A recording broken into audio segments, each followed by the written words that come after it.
biggest bad guy character in professional wrestling. When's the last time you got laid? French toast is the exchange student that you have like a 3-week affair with. Like, we can see that you don't have pants on. Can we tell the truth about Dusty sooner or later? Bro, less people wanted that than are currently watching our stream.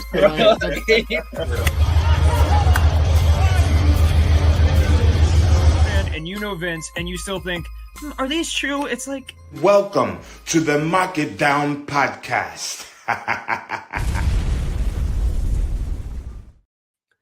Hello, everybody, and welcome to another edition of the Mark It Down podcast. My name is Nick Cummings, joined this week by James Asante. And once I'm able to say my name, I will also tell you that we are back here once again to review tonight's episode of AEW Dynamite. This being the Go Home Dynamite before Full Gear on Wednesday. So we had a lot of things that we had to wrap up before we headed into the pay-per-view.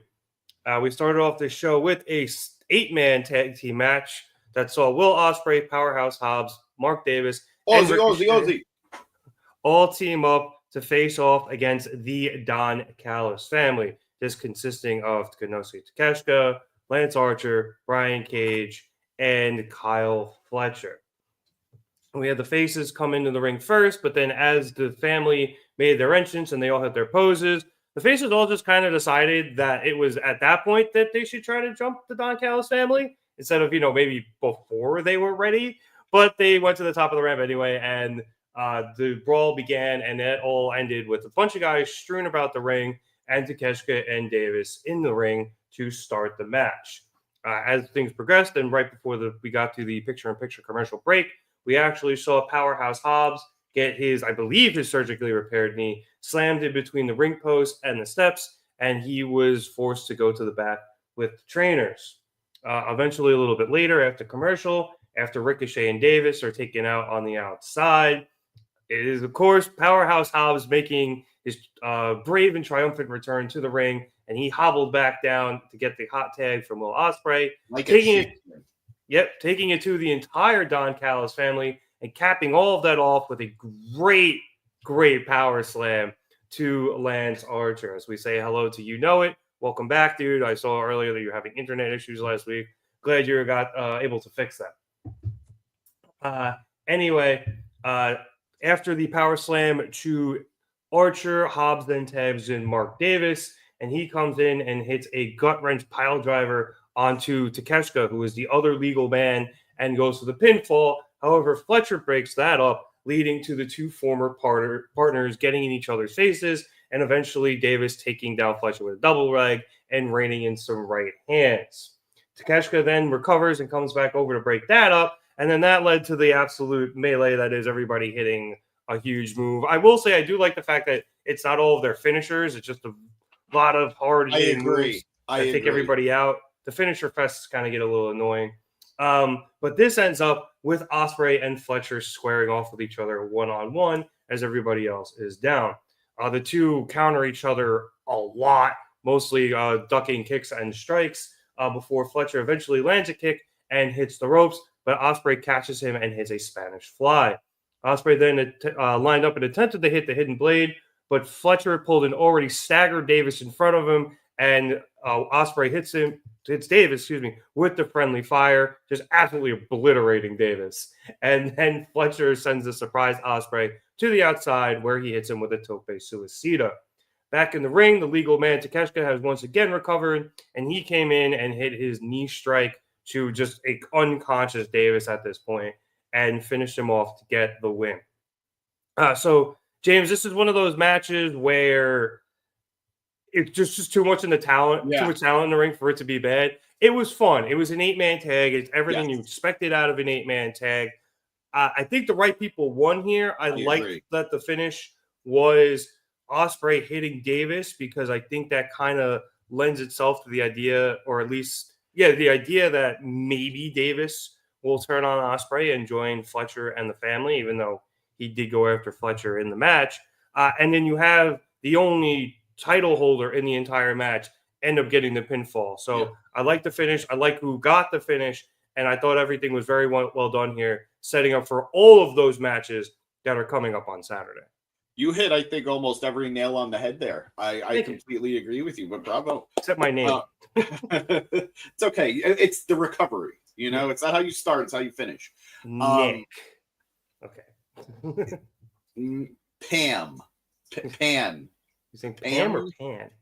I think it's 2 M's. I enjoyed this match. You're absolutely right. And this is kind of something I talk about almost every week on TNA. It's one of those matches that there are just so many talented individuals in the ring that it's almost hard to keep track of all the cool things that are happening. You know, it's an overabundance of awesome. I loved Hobbs hitting all 4 corners with the clotheslines and getting the meat chance. A lot of meat chance when he came back into the ring. He really needs to capitalize on that because there are a lot of big guys out there, but it feels like it's getting associated with him the most. Mm-hmm. He really should capitalize on that, merch-wise at least. So I really love that. If I may, you also had Daddy Magic throwing it in on commentary as well. So he mentioned meat a few times. So they're noticing, or at least somebody is. I enjoyed the finish. I enjoyed the misdirection, but I am still, we talked about this last week, I'm still concerned as to what this means for Davis and Fletcher. Because I said, I went on record, I think Davis needs Fletcher a lot more than Fletcher needs Davis. I don't think Fletcher needs Davis anymore. We've seen the single star that he has become. So if you do align Davis with the Don Callis family, if you do align him back with Fletcher, do you put them as a tag team? Because that feels like a step back for Fletcher. Yep. But at the same time, do you just put Davis in that group and have him be the lesser of him and Fletcher, where it's very clear that Fletcher has progressed past him? It's a weird dynamic. And quite frankly, that group already has a tag team that they're hyping up with Archer and Cage. Yeah, they're undefeated, at least in tag matches. So yeah, since they formed as a tag team, they've been undefeated, and that's incredible. Like, I am for that. I love Archer. I love Archer. And I love Cage. I like Cage. I like Cage. I just got distracted by a comment. And I want to see them successful. And quite frankly, I think there is more room for them to be successful in the tag division than in singles. But why? Why is he bullying me? Oh, it's Danny. Hi, Danny. So yeah, I'm rooting for Davis to find his footing. We'll see. Fletcher is way more the priority as far as I'm concerned. I would agree with that because I think you're right. It's an interesting thing where I don't think he can go back with Fletcher because Fletcher, I think, has unfortunately outgrown him. And if he does join the family, where does he even get focused? Because you don't want to put him back with Fletcher. As you said, it would probably be a demotion.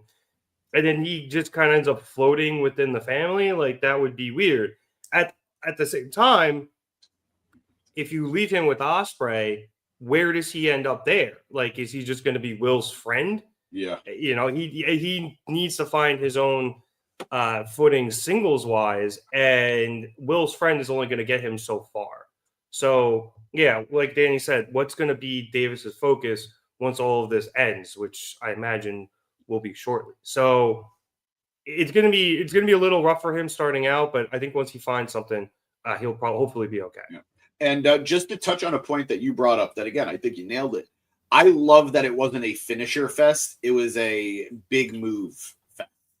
Yeah. You know, when they're all just hitting big moves. Because don't get me wrong, I love a good finisher fest. Like, I love a good. So does Wednesday, or whichever dog that is. It might be Leica. I don't know. I love a good finisher spam, but I like it at the end of a match. And if it's not going to end a match, then you don't do it. So I thought this was a nice alternative. I thought it was a good spot. And the rules of opposite momentum lead me to believe I know how certain matches are now going on Saturday. Not as much as I think other things that happened in this show, but yeah. No, I agree. Yeah. By the way, going to Danny, It's up to you, man. Whenever you want. So, just in case, Rev, I didn't tell you, we did get our Full Gear tickets. We are sitting right next to you, and Cool. I'm driving you guys, and I'm driving Danny. All right, that's going to be a fun car ride. For those of you who are going to be at Full Gear, if you see us, say hi.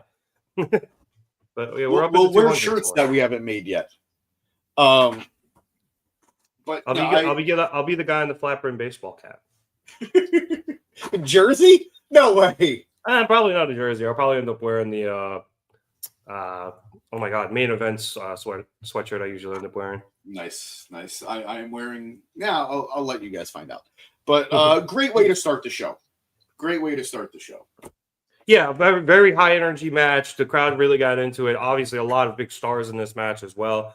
It's funny, like it almost feels like certain people got lost in the shuffle of this. Like I barely saw Ricochet this entire match. I know he did things. He had a nice tope at the start, but he was just a guy who I believe is facing off against Takeshita for the International Championship on Saturday. Like he just weirdly got lost in the shuffle of this match, and that's going to happen in an 8-man tag. But it was just kind of weird to me that it was him of all the people. Either way, I think everybody got their stuff in. Like I said, just high energy match to get the crowd going and help, tie up some loose ends and tell the story as we head into Full Gear on Saturday. All right, after this, we headed backstage with the Death Riders as Moxley began preaching once again, saying that despite Orange Cassidy being revealed as a snake, although I will quickly interrupt myself, it's saying, I'll pour a beer on the TV if I see you on the telly. Don't ruin your TV, but you should just at least have a swig of beer for the cheers the TV, if anything. Yeah. Clink it. So yeah, if you see us, then you could take a picture of it and send it to us on Twitter or whatever. That'd be awesome. We appreciate it. We're gonna be way up though, so not way up, but we'll be up, so it might be a little difficult. Anyway, back to Mox. He was calling Orange Cassidy a snake, which is something that he started doing on Collision. But Mox said that no matter what, his objective remains the same on Saturday.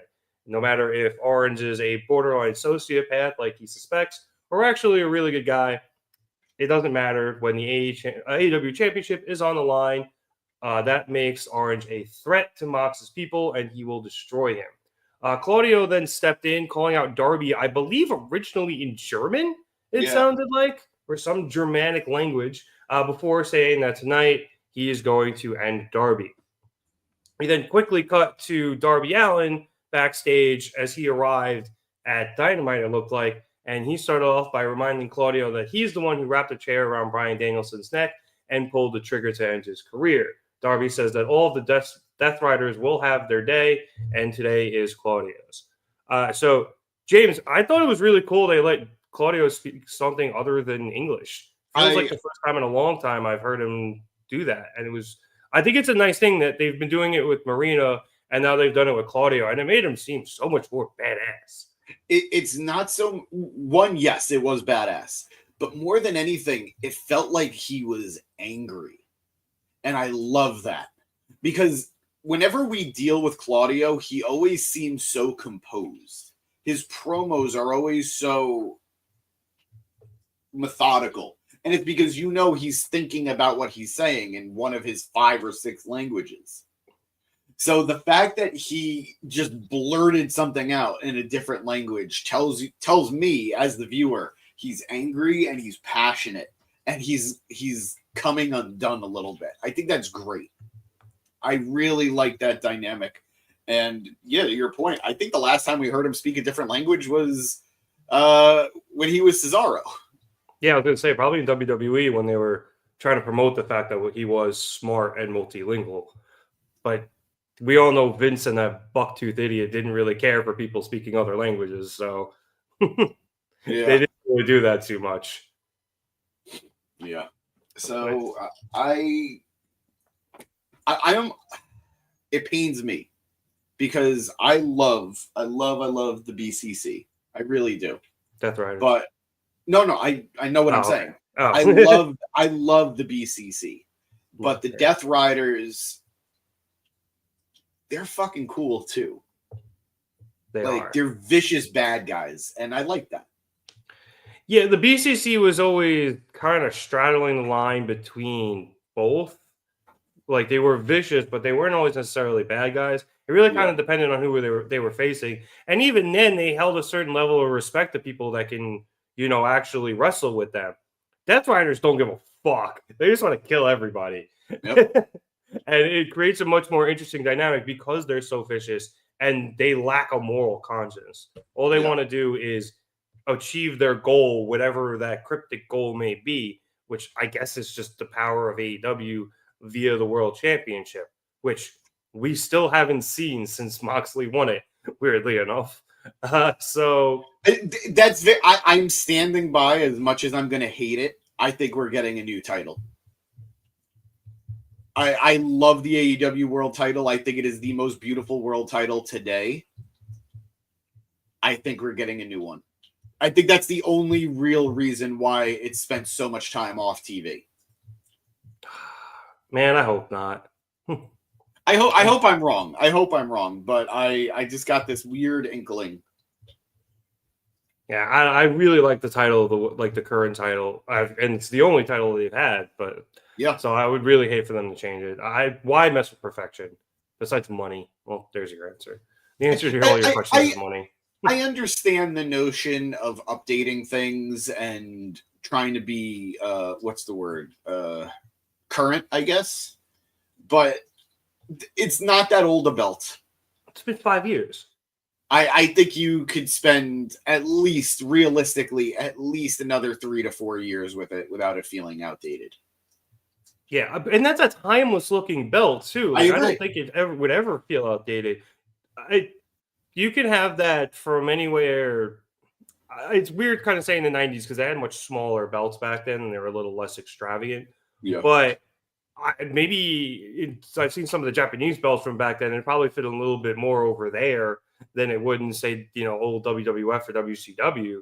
But starting, maybe in the Attitude or maybe Ruthless Aggression on, it would definitely fit in a lot of places throughout, from then all the way till now. So I don't understand why you're, messing with it. Don't fuck with it. And again, it's just speculation. It's very possible that there is no plan to change the belt. But it's the vibe I'm getting. That way, when the title is rescued and the title comes back, it could represent a new era of AEW with a new belt. That's my thought process. But I still don't want it. Yeah. I just get it. I don't think they'll do it though until Mox. Well, if they do it until Mox loses. Oh, I agree. I think I agree. I think whoever takes the belt off Mox is going to be holding like a new belt. Like, do you remember when Kofi beat Bryan at Mania, and instead of holding the Planet's championship, they unveil like we're bringing back the regular championship. Yeah, they hit it perfectly behind the Planet Championship on the table too. It felt like such a perfect moment, like we're going back. Like Kofi rescued the WWE title from Bryan. So I don't know. I'm probably overbooking, but that's just the vibe. Perhaps a little. I don't know. I hope it doesn't happen, but we'll see. All right. After commercial, we came back to an interview with the Hurt Syndicate. Honestly, I'm really hoping I got that right. You screwed me up with the Pain Syndicate, and now I don't remember what's what. I'm manifesting that into the real world. You're probably really messed with my head. I screwed it up last week, and then I realized on my notes I screwed it up more. I think I put down the Pain Business by accident. Anyway, they were pulling up to Dynamite in a very nice, I think it was an Escalade or a Silverado. Silverado. No, not a Silverado. What is that? Doesn't matter. Anyway, so they step out of the car, and Renee asks MVP what his big announcement is, and he says that Bobby Lashley will be having his first match in AEW here tonight at Pennsylvania. So Renee then went on to ask MVP if he was concerned about Lashley having a fight so close to Full Gear, but before she could finish asking the question, Swerve Strickland just came out of fucking nowhere and hit Bobby Lashley with a right hand wrapped in a chain right to the head, knocking Lashley down. Swerve quickly got the hell out of there really quick because MVP was going to beat him with the cane. And obviously Shelton was still upright. But Bobby was down, and he looked pretty wobbly as he got back to his feet. So a little interesting thing to set up from stuff for later. We then headed back to the ring, this time for a promo from Adam Cole. So who's ready for story time with Adam Cole, baby? Baby. Cole's obviously disappointed that he won't be facing MJF on Saturday, as MJF did everything in his power to make that happen. But both Cole and Roddy had the same goal, and Roddy was able to succeed in getting his match with MJF at Full Gear. So now Strong is going to go on and kick MJF's ass. Cole is then interrupted by the music of Kyle O'Reilly. I don't know if it's the Conglomeration's music or I guess it's Kyle's, but he's got the Conglomeration Tron now. So anyway, Kyle comes down and he comes out to tell Cole some cold, hard truths. That his crusade against MJF needs to end before somebody gets hurt. Cole already had his ankle reconstructed, and while he has friends who are willing to take a bullet for him, it's only going to be a certain amount of time before one of them gets hurt, right? Wait 1 second. Wait 1 second. You know it. I'm going to come back to this comment later. Okay, so just wait. All right. Noted. Anyway, Kyle goes on to say that Roddy was already taken to his limits last week, and now Roddy wants to end MJF on Saturday. So Cole asks Kyle if he thinks that Roddy can't take care of MJF, but Kyle replies that MJF is probably 3 steps ahead of all of them already, as he's been away for weeks, pulling everyone's strings. Kyle compares going against MJF to playing with fire, saying he doesn't want somebody he cares about to get burned, and goes on to say that Cole needs to realize why so many people are willing to go all the way for him, because Cole is a leader, he's an elite professional wrestler, and a good friend who doesn't want to see his friends get hurt, or so Kyle thinks. So Kyle tells Cole to face the fact that MJF is much more of an evil bastard than Cole will ever be, and that is a good thing, before Kyle drops his mic and awkwardly leaves Cole in the ring. So, James, this is a very interesting setup to what's going to happen on Saturday. First, it leads me to believe that Roddy's dying. Second, it's weird because I think Cole might end up being torn between needing to avenge Roderick Strong and take care of what he came to take care of in the first place with MJF, but also at the same time trying to heed the words of Kyle as those words came true. So that's my read on it, and I guess sort of my prediction for Full Gear with that, but very interesting promo to set up this match on Saturday. I mean, first, this is the first time we've seen Adam and Kyle interacting for real in, at this point, actually, I think years. Since Kyle's injury, I would imagine. Yeah, between both men's injuries, it's been a long time since they've spoken on camera. Yeah. So that alone makes this a lot of fun and very, very interesting for long time fans of these two. Beyond that, I don't really know how I'm reading it. I don't know if I'm reading it as like Cole is, they're setting us up for Roddy to just basically be murdered and Adam Cole to finally have his reason to be a good guy. Because I think that's the big thing here. And I've been talking about it week in and week out with you. A lot of fans just aren't digging Adam Cole's return because of how shoehorn, like, I don't want to say shoehorn, how forced the reasoning's been. A lot of people aren't buying the babyface story. And I get, like, I don't necessarily think they're wrong. I think we've had AEW show us this year, they don't really care about alignments too much unless, like, for the sake of story. Like Statlander turning face, that we've gone over that a bunch of times, and now the same thing here with Cole. So I don't know. I think that's where they're leaning to, that Cole is going to be tempted. Cole is going to be tempted to what's the word? Cole is going to be tempted to sink to the, like, his dark, depraved ways to take on MJF. and Kyle is trying to steer him into staying as a babyface.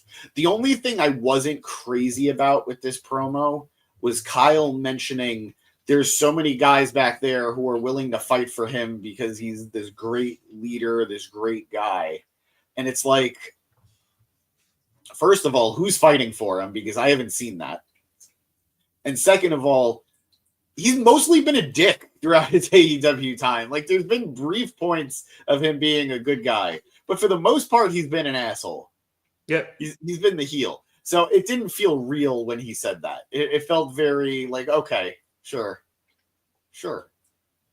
Yeah, he kind of lacks believability, I think, as a face because he's been such a schmuck. I mean, you know it in the comments saying, don't even get him started on Cole backstabbing MJF and crying victim.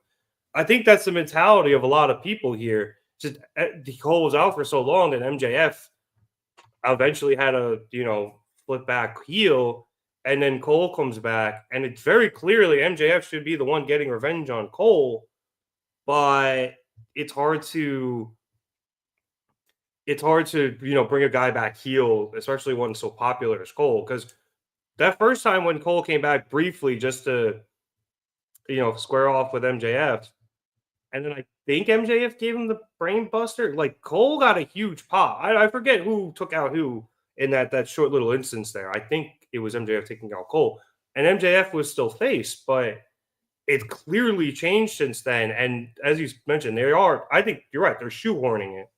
They need to find a way to like almost flip it though. Not even flip it, but they got to find a reason to make these alignments work, or just turn Cole heel and just have him do heel versus heel. Do you think they regret turning MJF heel now at this point? Like, he had the one good feud against Ospreay. He had a half a good feud against Garcia. I enjoyed it, but like, and I think it helped propel Garcia. It did, but it helped propel Garcia. That I'll give you. It did propel Garcia, but like, for the sake of this story, I wish they could have held out on turning him heel. Yeah, it took too long. I think at a certain point, like, fans were just, I think, kind of bored of face MJF, or at least a little bit, because they were a little tired of it when he lost the title and ended up leaving for a while to get his surgeries. And yeah, he came back all face and everything with the tattoo. And he had, the beginning, he was face, like, going up against Ospreay and kind of Garcia and whatever. But I don't know how long that would have lasted, and it definitely would not have lasted until Cole returned. So no, I agree. It was something that had to happen, and I think they needed a reason to, or at least they should have worked on a better reason for when Cole came back before he came back. This shouldn't have been like a last-minute thing. And it's one of those things they had to address it immediately. Cole couldn't have come back and went after somebody else. He had to go after MJF, and MJF had to go after him. It had to happen. So it's a weird dynamic. Danny thinks the crowd's going to hijack the match, and it's unavoidable. He's saying we're going to do that specifically. Just so everybody knows, we are basically at the point of having an entire row to ourselves. Jeez, I didn't know we were bringing that many people. Because now Eric wants to go with his cousins, and I can't fit that many people in the car. But like, we are bordering on having an entire row to ourselves. So that's a lot of power at a show. I got a couple other people planted around too. We can get stands going in different areas. But it's saying the problem is that we need the old a-hole MJF back. And I think we've gotten that a little bit. He's been away recently, so we haven't been seeing that as much. I thought his promo tonight was real throwback MJF by bringing up some really fucked up things. Well, but your mom shot your dad. I think the ending line was worse. What the fuck? But yeah, he hasn't really been like that. An asshole in terms of getting physical with people just because he's been absent. And I think a little bit more, he hasn't been doing it to people's faces. So there's a little bit of a disconnect there, but he's still a dick. Yeah. But our dick. So Danny's saying Cole actually should have ignored MJF and let it drive MJF crazy. I would have loved that, actually. 1,000% I would have loved that. That would have been interesting because at least then we would have had MJF eventually attack Cole just for Cole ignoring the whole thing. And it probably would have lent itself a bit better to MJF being heel and Cole being a face. That actually probably would have been smart. Fans would have been very annoyed by the fact that they didn't do it right out of the gate. But I think if you would look back at it in retrospect, it would have come out a lot better when all was said and done. Not only would it have come out better, fans were like content with how MJF came back, took out Cole, low blowed him, hit the brain buster, revealed he had a tattoo saying AEW full life. But like, I think fans would have been okay with it. And then if it was revisited later, the way Danny's making it seem, man, I think that would have been great because you could still have MJF turn heel the way he did. That way he's festering with anger. And Adam Cole tries to prove he is not the bad guy. He is the good guy now by trying to avoid the person he did wrong, who did get one up on him. Oh, man. Danny, I wish you didn't say it because now I'm just mad that we don't have it. We just said there was a better way to bring him back, and Danny immediately found it. This is why you need to be on the pod more, Danny, because you have good ideas. Wait, that's who that is? I had no idea. Yes, part-time podcaster Danny Hernandez, everybody. But yeah, I think the match on Saturday between Strong and MJF, it'll be good. Obviously, Strong is always better in the ring than he is on the microphone. But it's a weird dynamic where we don't care about this match. We care about the one with Cole. And this is just a prelude. And it's a prelude on the pay-per-view. So I think it'll be good. I'm sure the crowd will get drawn into it just because it'll be a good wrestling match. But the payoff that we want isn't going to be in this match. Crazy enough, I think there was a match tonight that should have been on the pay-per-view. And I think this match, Roddy MJF, could have been tonight. Was it the main event? No. That was my only guess. I don't even remember what else was on the show. There weren't a whole lot of Darby versus Claudio. That match should have been on pay-per-view. Yeah, especially because now I don't think Darby's doing anything. That would Claudio either. Yeah. All right. Yeah. Well, speaking of the Death Riders, we went backstage with Orange Cassidy after this, rather quickly, I might add. Yeah. Where Orange said that he's going to make an example of Wheeler tonight and show Jon Moxley what he's going to do with him on Saturday, which is walking down to the ring and beating Wheeler and then Moxley alone. The collaboration, led by Mark Briscoe, flanked by Rocky Romero and Tomohiro Ishii, since Kyle's a little busy, then come over, and Briscoe leads in saying that Orange isn't going to go down there by himself because it is too dangerous. Orange says that he doesn't want anybody else to get hurt, but Briscoe responds that they're fighters and they know what they're getting into. Orange then actually raises his voice and forcefully goes, "Please." You may not believe him or you may not understand him, but he needs to do this alone. Briscoe's like, all right, man, so be it. And Orange turns to the camera and addresses Moxley again, saying that there's 5 of them and 1 of him, so the Death Riders can come down and do whatever they may please. But come Saturday, they're going to need all the help they can get. So, good promo from Orange. Set up everything that happened in the main event. I liked it. Yep. After that, we went to the ring for our next match, which saw Kris Statlander face off against Hikaru Shida in a match. Then 2 people I really liked. I knew this was going to hurt you. It was going to hurt a lot. But hey, it was a good match, so I was happy for that. I wish it wasn't so much in picture, but it was still a really good match. And I'm excited that they weren't in the time slot of death and they got a good amount of time. Anyway, I'll jump towards the end of this match where after hitting a Shining Samurai, Shida went for the katana, but apparently Shida has this whole thing going on where she's very hesitant about hitting the katana for some reason. So Statlander used the hesitation, was able to counter it, and hit a power slam. Statlander, it wasn't a power slam, it was just a slam. Anyway, he did hit a power slam in the match that was like weirdly slow, but also really powerful at the same time. Yeah. And I don't think I've ever seen someone hit a power slam like that. Yeah, not cracking my top 5. Hobbs is getting there though, man. He had a good one. He had a good one tonight. Yeah, he hit one. I think it was on Archer. It was on Archer right before he made the hot tag to Davis. Yeah. And Hobbs, I forgot how good his power slam was coming along before he got hurt. Yep. Because he has a lot of speed on it for a guy that big.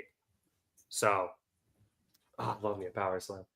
Anyway, Statlander then came at Shida, but Shida was able to counter herself. And she hit a Falcon Arrow and did the deal, except Statlander kicked out. So then Shida hit a rising knee and a German suplex to set up for yet another katana.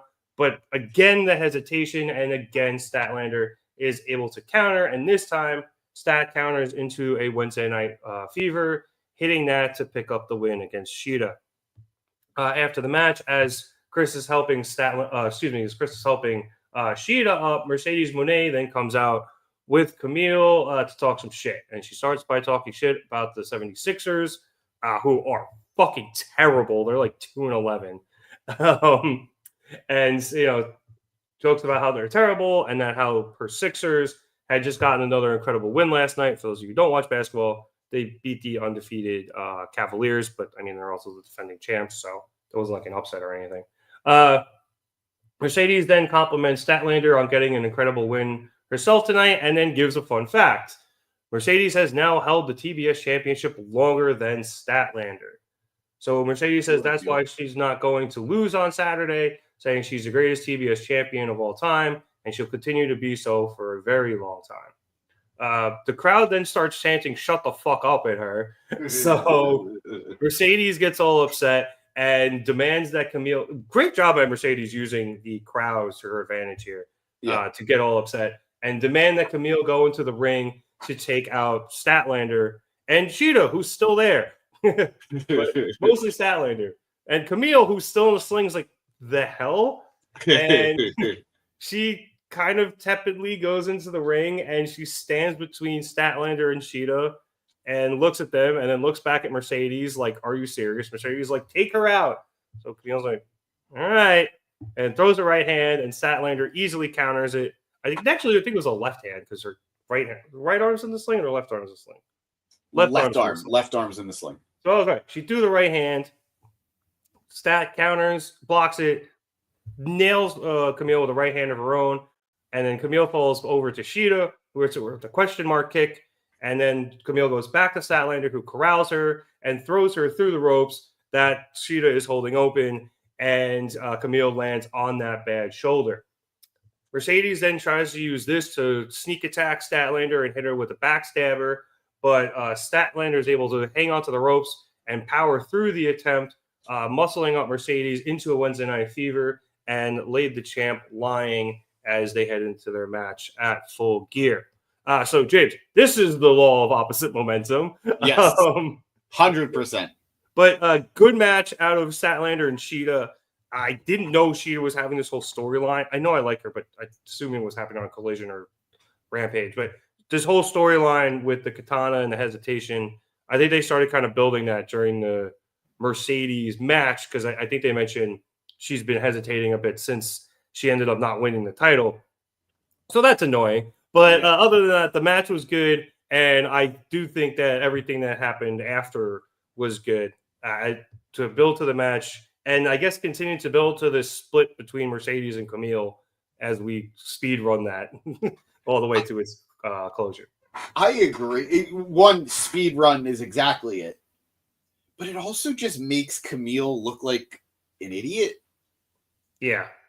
Like, she stood in there one-armed against two women.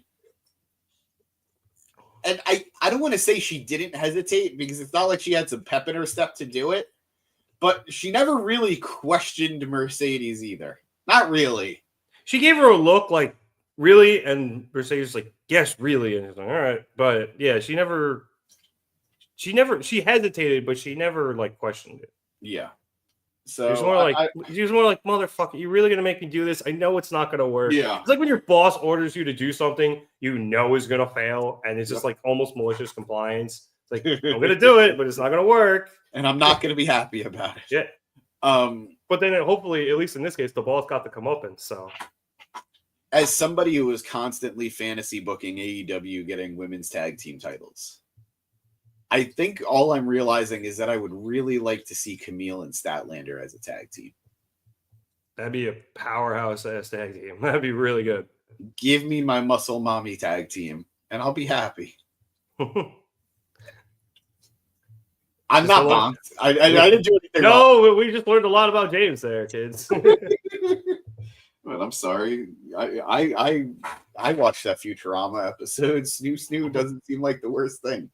But You didn't hear me saying anything.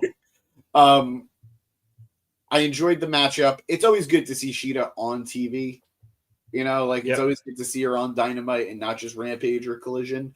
The ace of the division. Yeah. It feels bad that she was used as like a stepping stone for Statlander, you know. She was used to look good. She was used for Statlander to look good for Mercedes. And I wish that I don't want that for Shida.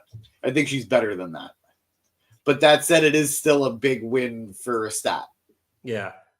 I think to your point, I don't want Shida ending up in that like Lucha Brothers realm where she had her title and now she's just used to, do that where not necessarily be a heater for the people going for titles, but like at a certain point, she's got to get back in the title contention and win one herself. To our point, it agrees, saying the wrong girl won. The wrong girl was in the match. The right person won. Yes. And Shida should never lose except to me. Okay. I think Mina's. And or Death Rider girl might work too. I don't know if that's in relation to Shida losing or in this instance against Statlander. But yeah, Shafir will have to wrestle at some point. I mean, they need a woman to go against her. That's just what it is. It's just who's going to be the woman to stand up for AEW, and it's going to be fucking Willow, but not that. And I feel bad because I like Willow, but like it's just starting to feel forced with her. Yeah, but I guess a little. It would have also been a good way to reunite Stat and Orange. That's also true. I was hoping that happened at some point, especially because it was revealed, I think almost a month ago at this point, that Orange still has the framed picture of the best friends in his backpack.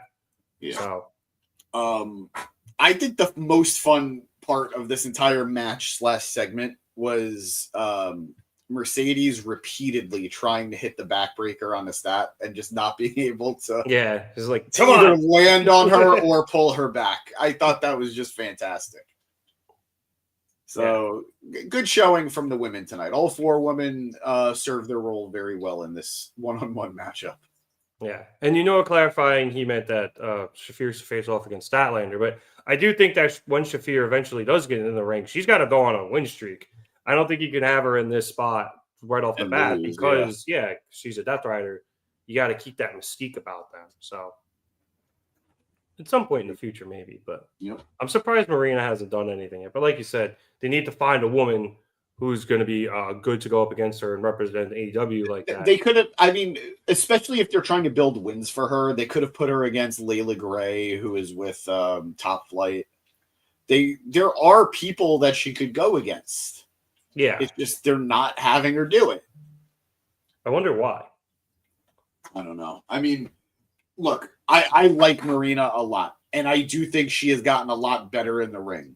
But I think right now this is the coolest she's ever been, just as this like silent badass who's just choking people out and kicking people. So maybe they're afraid to ruin that by having her wrestle. But I don't think she would ruin the mystique by having a decent enough match. Not to mention, too, like you could at least start by like throwing her in there with jobbers and just have her, freaking Ronda Rousey them for a minute and a half. Yep. Just toss them around a bit and then choke them out and stomp them out, choke them out. Like you could keep the mystique going for a while still putting her in the ring. but maybe they just don't at least want to get through this pay-per-view cycle before doing it. Yeah. They have to put her in the ring eventually, I think, but I guess we'll see. All right. After that, we quickly went backstage with MVP and Shelton Benjamin, who are attempting to hunt down Swerve Strickland, and they think they find him, but then as Shelton grabs the person in Swerve's jacket and puts him against the wall, they discover it's not Swerve. It's somebody else wearing the jacket and who has similar hair to Swerve, but clearly not him. And MVP is like, "Where'd you get this?" And he was like, "I don't know, some guy gave it to me." And then they're like, "Well, shit." And MVP says that Bobby's match is about to start. So they leave, but not before Shelton gives the guy a receipt with one of the gun. Well, MVP also hit him with the cane first, too. Oh, that's true. Yeah, they both got him. Poor guy. Victim of circumstance. I mean, you take that nice of a coat, that's probably what's going to end up happening. So he ended up paying for the coat in the long run, really. Yep. After that, we came back from commercial with a promo package for Switchblade Jay White versus Hangman Adam Page at Full Gear. I think the notable thing about this, besides the fact it was very good, was we again heard the promise that Switchblade is going to tap out Hangman. So that's going to be an interesting dynamic once we head into that match, James, I think. I think so, too. And I doubt we're going to be doing a prediction show just because who has the time, but so I'll just say it now.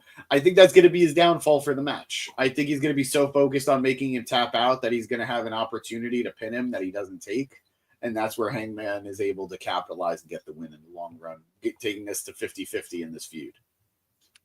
Yeah, I think that makes a lot of sense. I don't know why Jay is so obsessed with tapping him out. I know that knee is damaged on Hangman, but I think you've mentioned this before. It's not Jay's MO. Yeah. So it seems a bit out of character for him to be so focused on this one thing when that's not what he does. Yep. So. All right. After that, we headed into the aforementioned Bobby Lashley match, which was a 2-on-1 handicap match against Joe Keys and Cheeseburger. I was not expecting Cheeseburger. For those of you who are just not on the internet, he is one of the more famous indie wrestlers, and all reports are he's a very good one and a very fun one. He's a Ring of Honor mainstay from the OG Ring of Honor. I love Cheeseburger. So happy to see him. Yeah, it was, even though we got his shit handed to him tonight. Yeah, it was really nice to see him on AEW television. So anyway, well, it looks like Lashley is going to kill them really quick. As he took out Keys, and then he went for the pin on Cheeseburger after just ragdolling him for a bit. Keys actually came back into the ring and broke up the pinfall. After the move was a Dominator too, which was Bobby's OG finish back, like way back when in WWE. So we haven't seen him hit the Dominator in a while. So yeah, go for it. I was not aware of that. Yeah. Anyway, Lashley was pretty pissed off that Keys broke up the pin, so he decided to make an example of poor Joe, just absolutely ragdolling him and throwing him back and forth for cutting him in half with a spear and passing him out with the full Nelson. How purple was this guy's face? Very much so. Oh, God. I've been in a full Nelson. It does actually hurt. Yep. Shout out my brother. After the match, we had Swerve Strickland's music hit, and Prince Nana came through the tunnel with a chair, distracting Shelton and drawing him up the ramp. MVP, ever vigilant, takes his cane, ready to strike, and he looks for Swerve, trying to come out through the crowd. Swerve is one step ahead of them, and he comes out from underneath the ring, laughs at the fact that MVP doesn't see him, goes into the ring, and blindsides Bobby once again with the right hand wrapped in the chain. MVP finally notices what's going on, and he tries to get in the ring, but Swerve decks him, and then eventually Shelton with the chain-wrapped hand before hitting a house call on Bobby and then a Swerve stomp. MVP finally comes back too and gets in the ring, but Swerve literally flipped out of the ring. Yeah, that was so extra, and I loved it. It was amazing. He like hand-sprung via the ropes and got out of the ring and up into the crowd, putting the chain around his neck and taunting his opponent for Saturday. So this is a cool build. It makes Yes. Swerve look awesome. It makes Swerve look really smart, Yes. especially after he got his shit kicked in last week. I still think Bobby's going to win on Saturday, though, just because I don't think you bring in Bobby Lashley and have him lose his first real match. But this made me very excited, not only for this match on Saturday, but I think we'll probably end up getting a couple more matches out of the two of them. Probably something involving a no DQ or some sort of weapons in the future. So going back to the comment, I told that we would get back to it. Him saying he hates to complain, but Bobby's first match should have been more like Shelton's. And by that, I'm taking it how dominant Shelton looked. Yeah.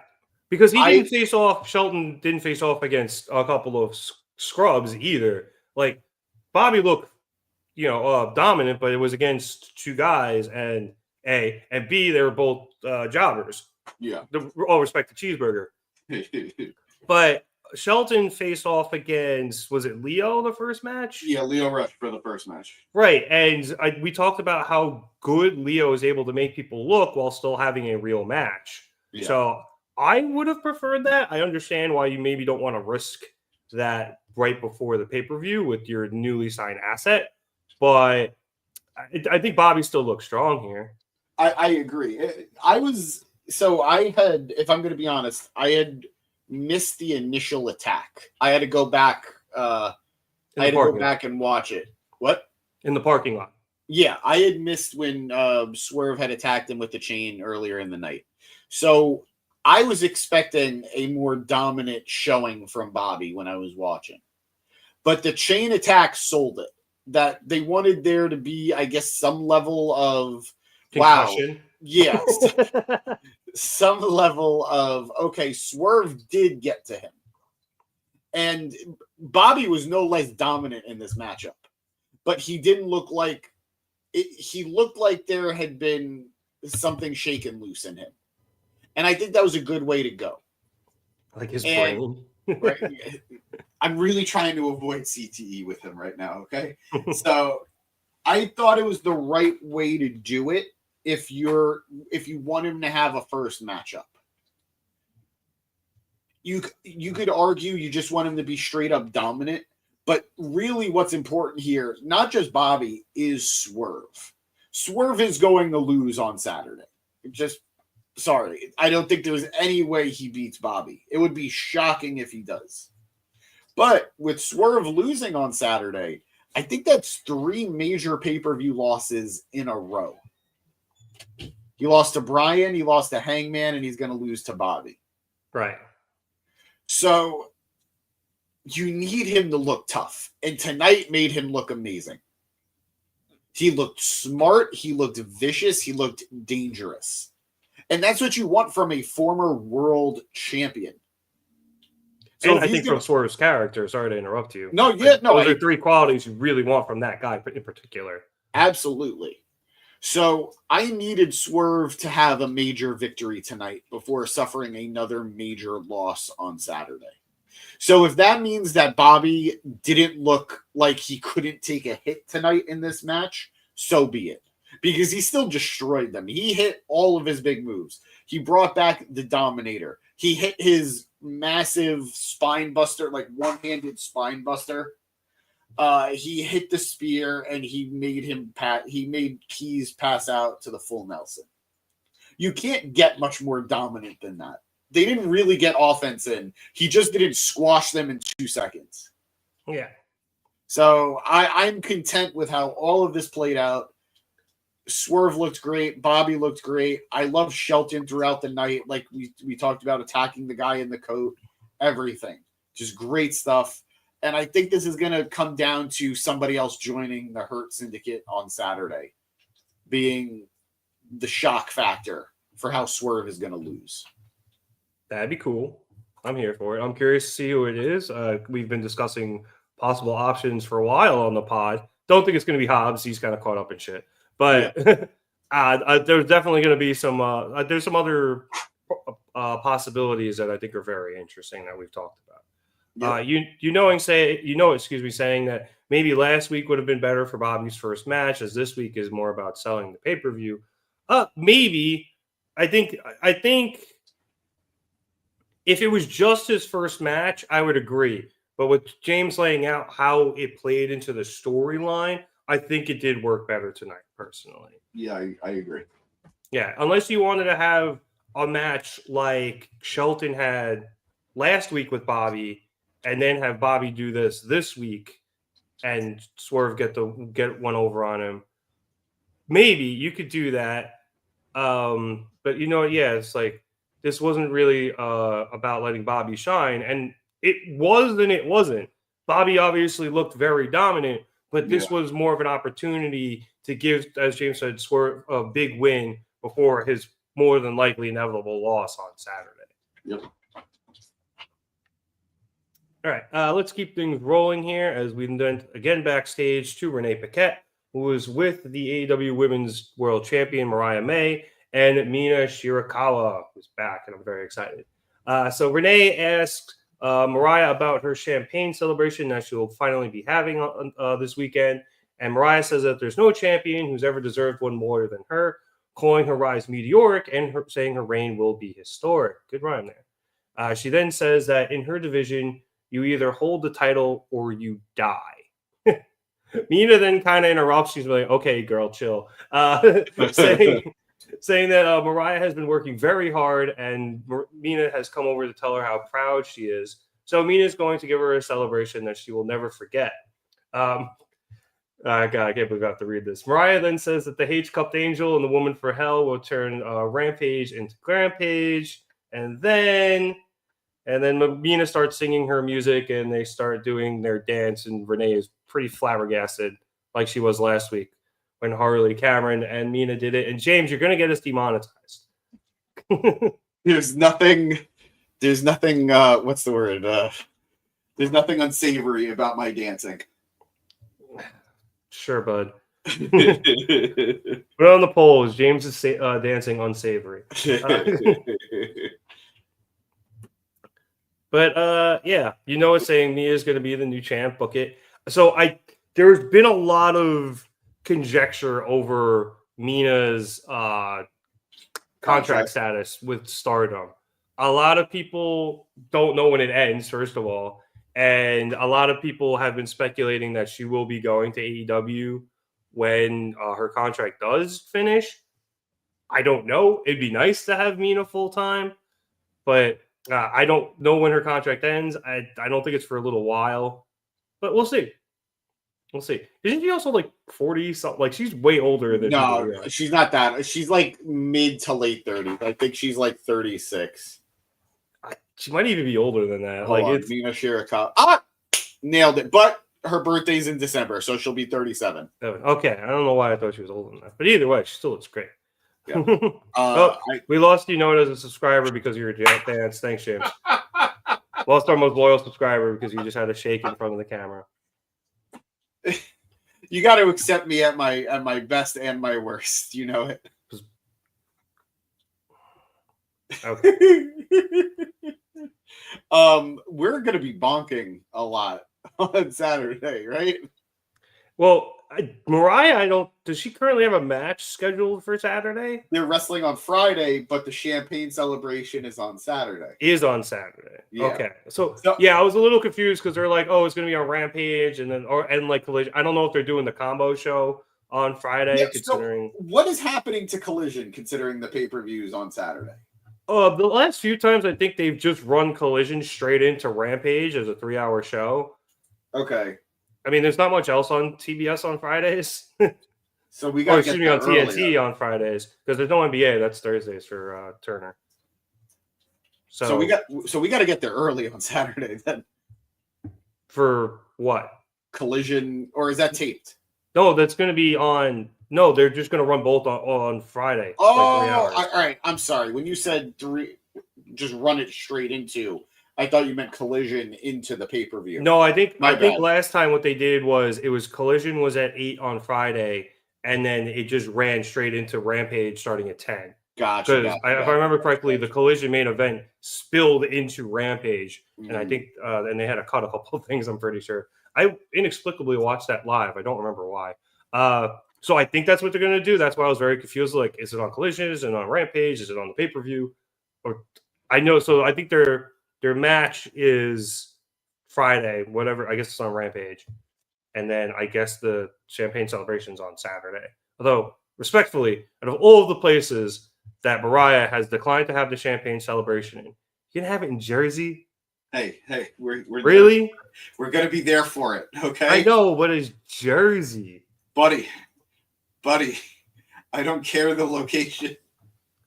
We're going to be watching it live. She should have had it at Grand Slam. I agree, but we're going to be there no matter what. We're going to be there no matter what. At least it makes going to Jersey more worth it. That is true. And I have a weird feeling Tony's coming back to ruin it. Did you see she kayfabe retired? Yeah, it was amazing. It was amazing. I'm sorry for being a loser. I'm not used to it. I quit. I haven't spoken to Tony about it, but I'm done. Yeah, I hadn't been on Reddit like for most of the day, and then I opened it to see the matches for tonight, so I can help set this up.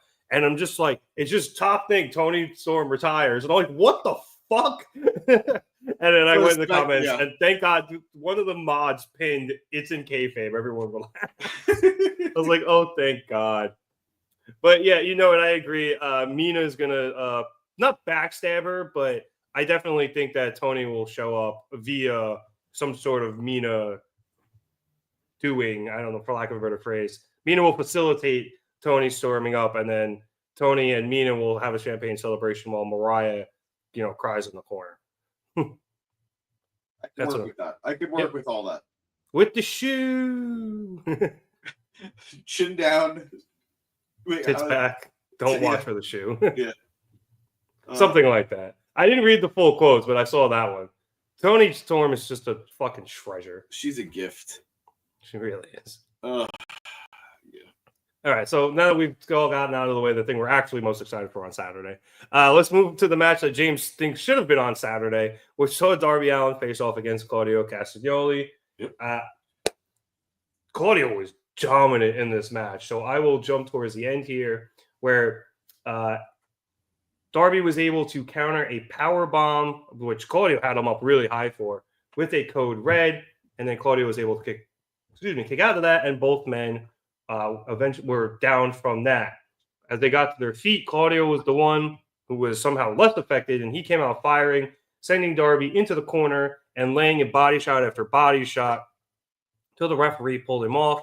And as Darby tried to escape into the ropes, Claudio just hit a massive big boot and sent Darby to the outside.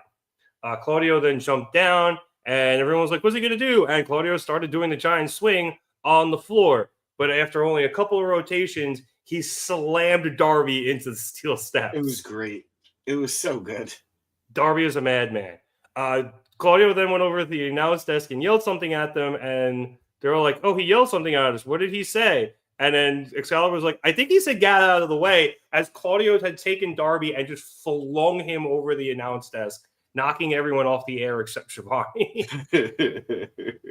Claudio then cleared the desk, brought Darby on top of it, stood on top of the desk, military pressed Darby, and then threw him from the desk over into the timekeeper's area onto the table, which did not break.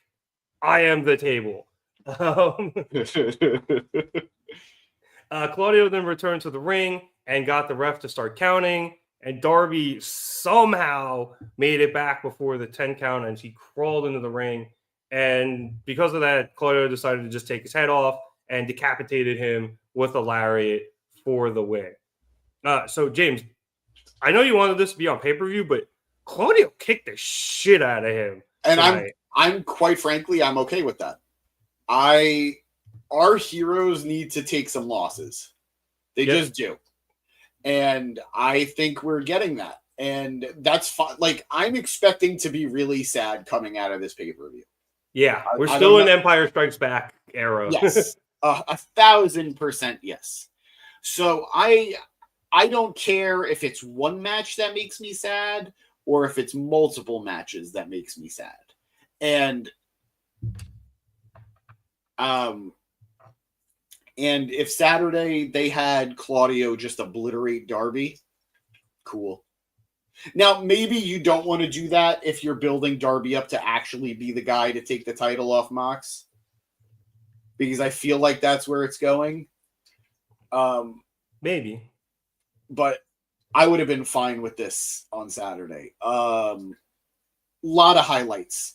I love, usually when you see Claudio hit a giant swing into something, it's not even a full rotation. It's just usually like I got him and I swing him into something, whether it's a wall or whatever. Barricade. He had a few rotations before he hit those steel steps. And I he think got that made speed. it amazing. That was just great. It was also unexpected because, like you said, he only does it once or twice. Usually, even when other people do it, it's just them going back and forth.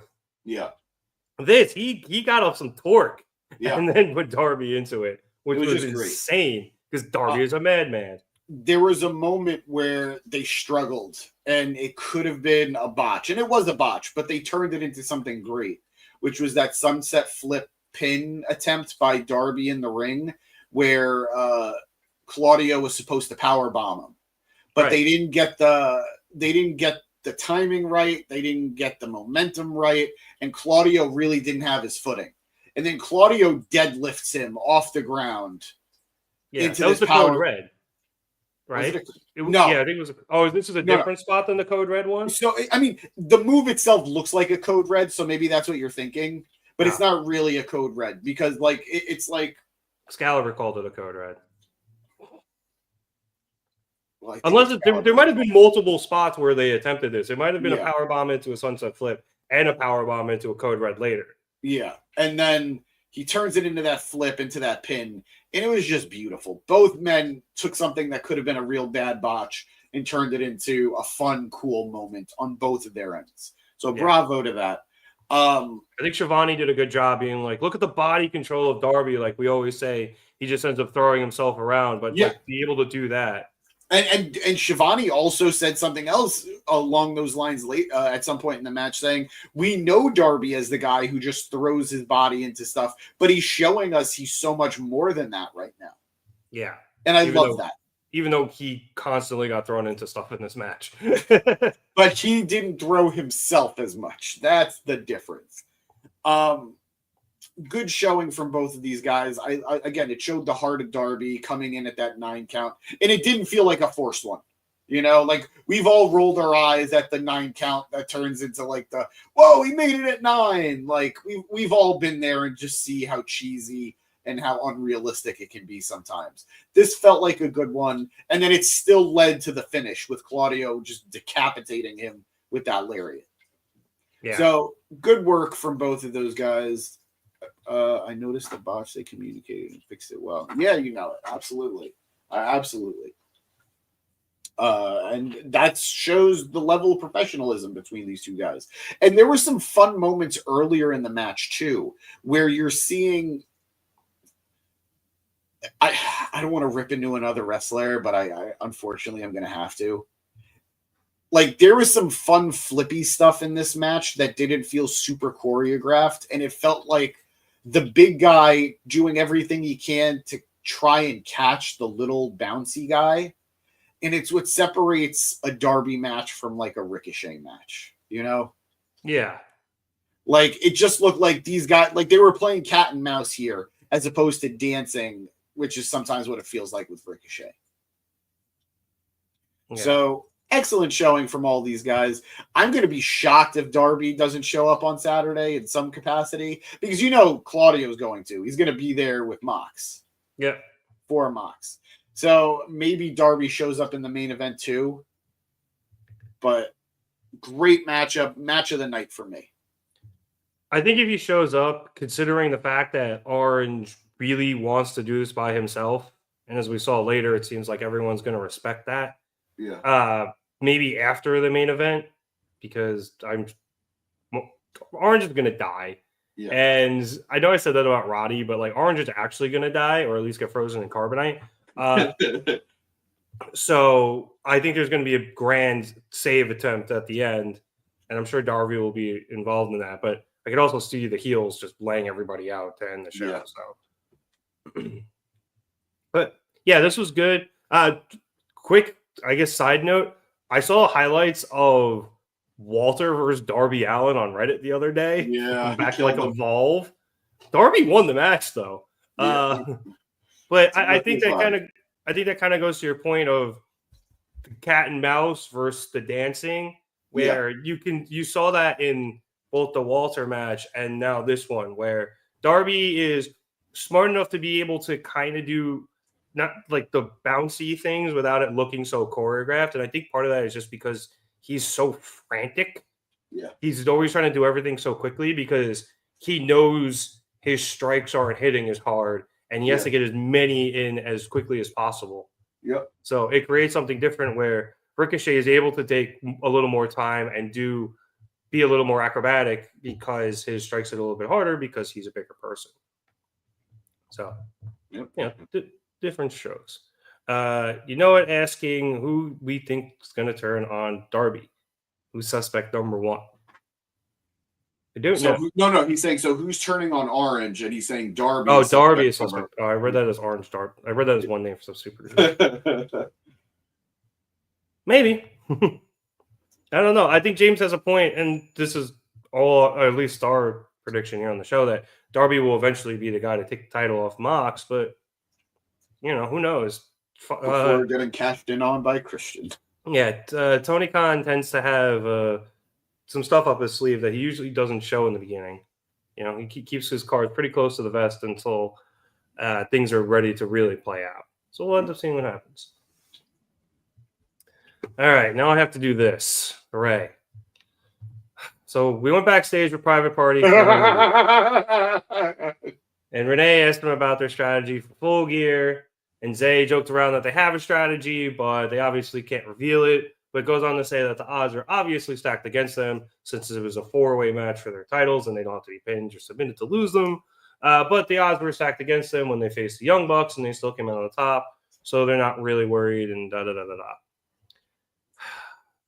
Then Big Justice and AJ came over. Boom!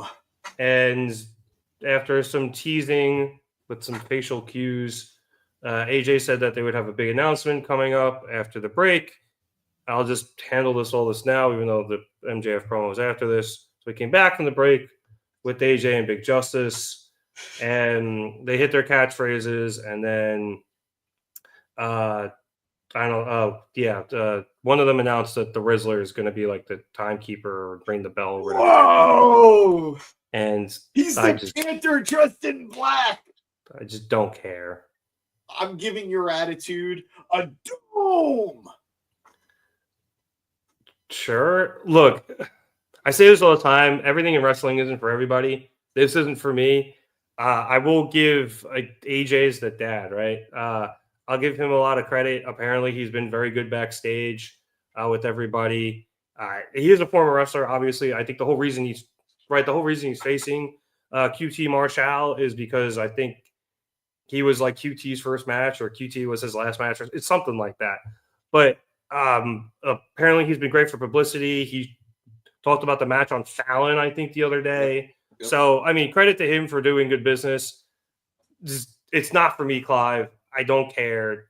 If you want to talk about it, go ahead, James. But I'm going to check out when, they do stuff, and I'll probably end up getting beer during this pre-show match. I need you to know how happy I am that you're going live to the show, because I know you were going to just not watch it on TV. So I'm not going to watch it at the show either. I'm going to do everything I can to keep you in your fucking seat. I'm going to do everything I can to keep you alive. Well, I'm sitting one off the aisle, so good luck. All right, so that's actually a conversation you're going to need to have with Danny, by the way, because he had a special request. But that's between you guys. All right. He's in a boot right now. I don't know if you know that. Oh, well. He's got like a broken foot or leg. Oh. All right. I guess we're going to have to bump down. Sorry, Scotch. But that's between you guys. Look, for real. Whether you like the Costco guys, whether you think it's cringe or whatever, two things are just facts here. They took a really silly, nonsensical concept and they turned it into something very successful for themselves. And for that, we have to commend them. They're not they're not YouTubers in the sense that they're Logan Paul, who are like douchebags. They're just cringy. So, like, I can't be mad at them. Like, in a world where I could watch Logan Paul wrestling or Jake Paul boxing Mike Tyson, I could watch the Costco guys on the pre-show of an AEW pay-per-view. Yeah, I don't care they're there. It's just not for me. Yeah. So whatever. And two, it's publicity. And that's something AEW desperately needs right now. Yep. So it's a net win. It's a net win that they're there. Yeah.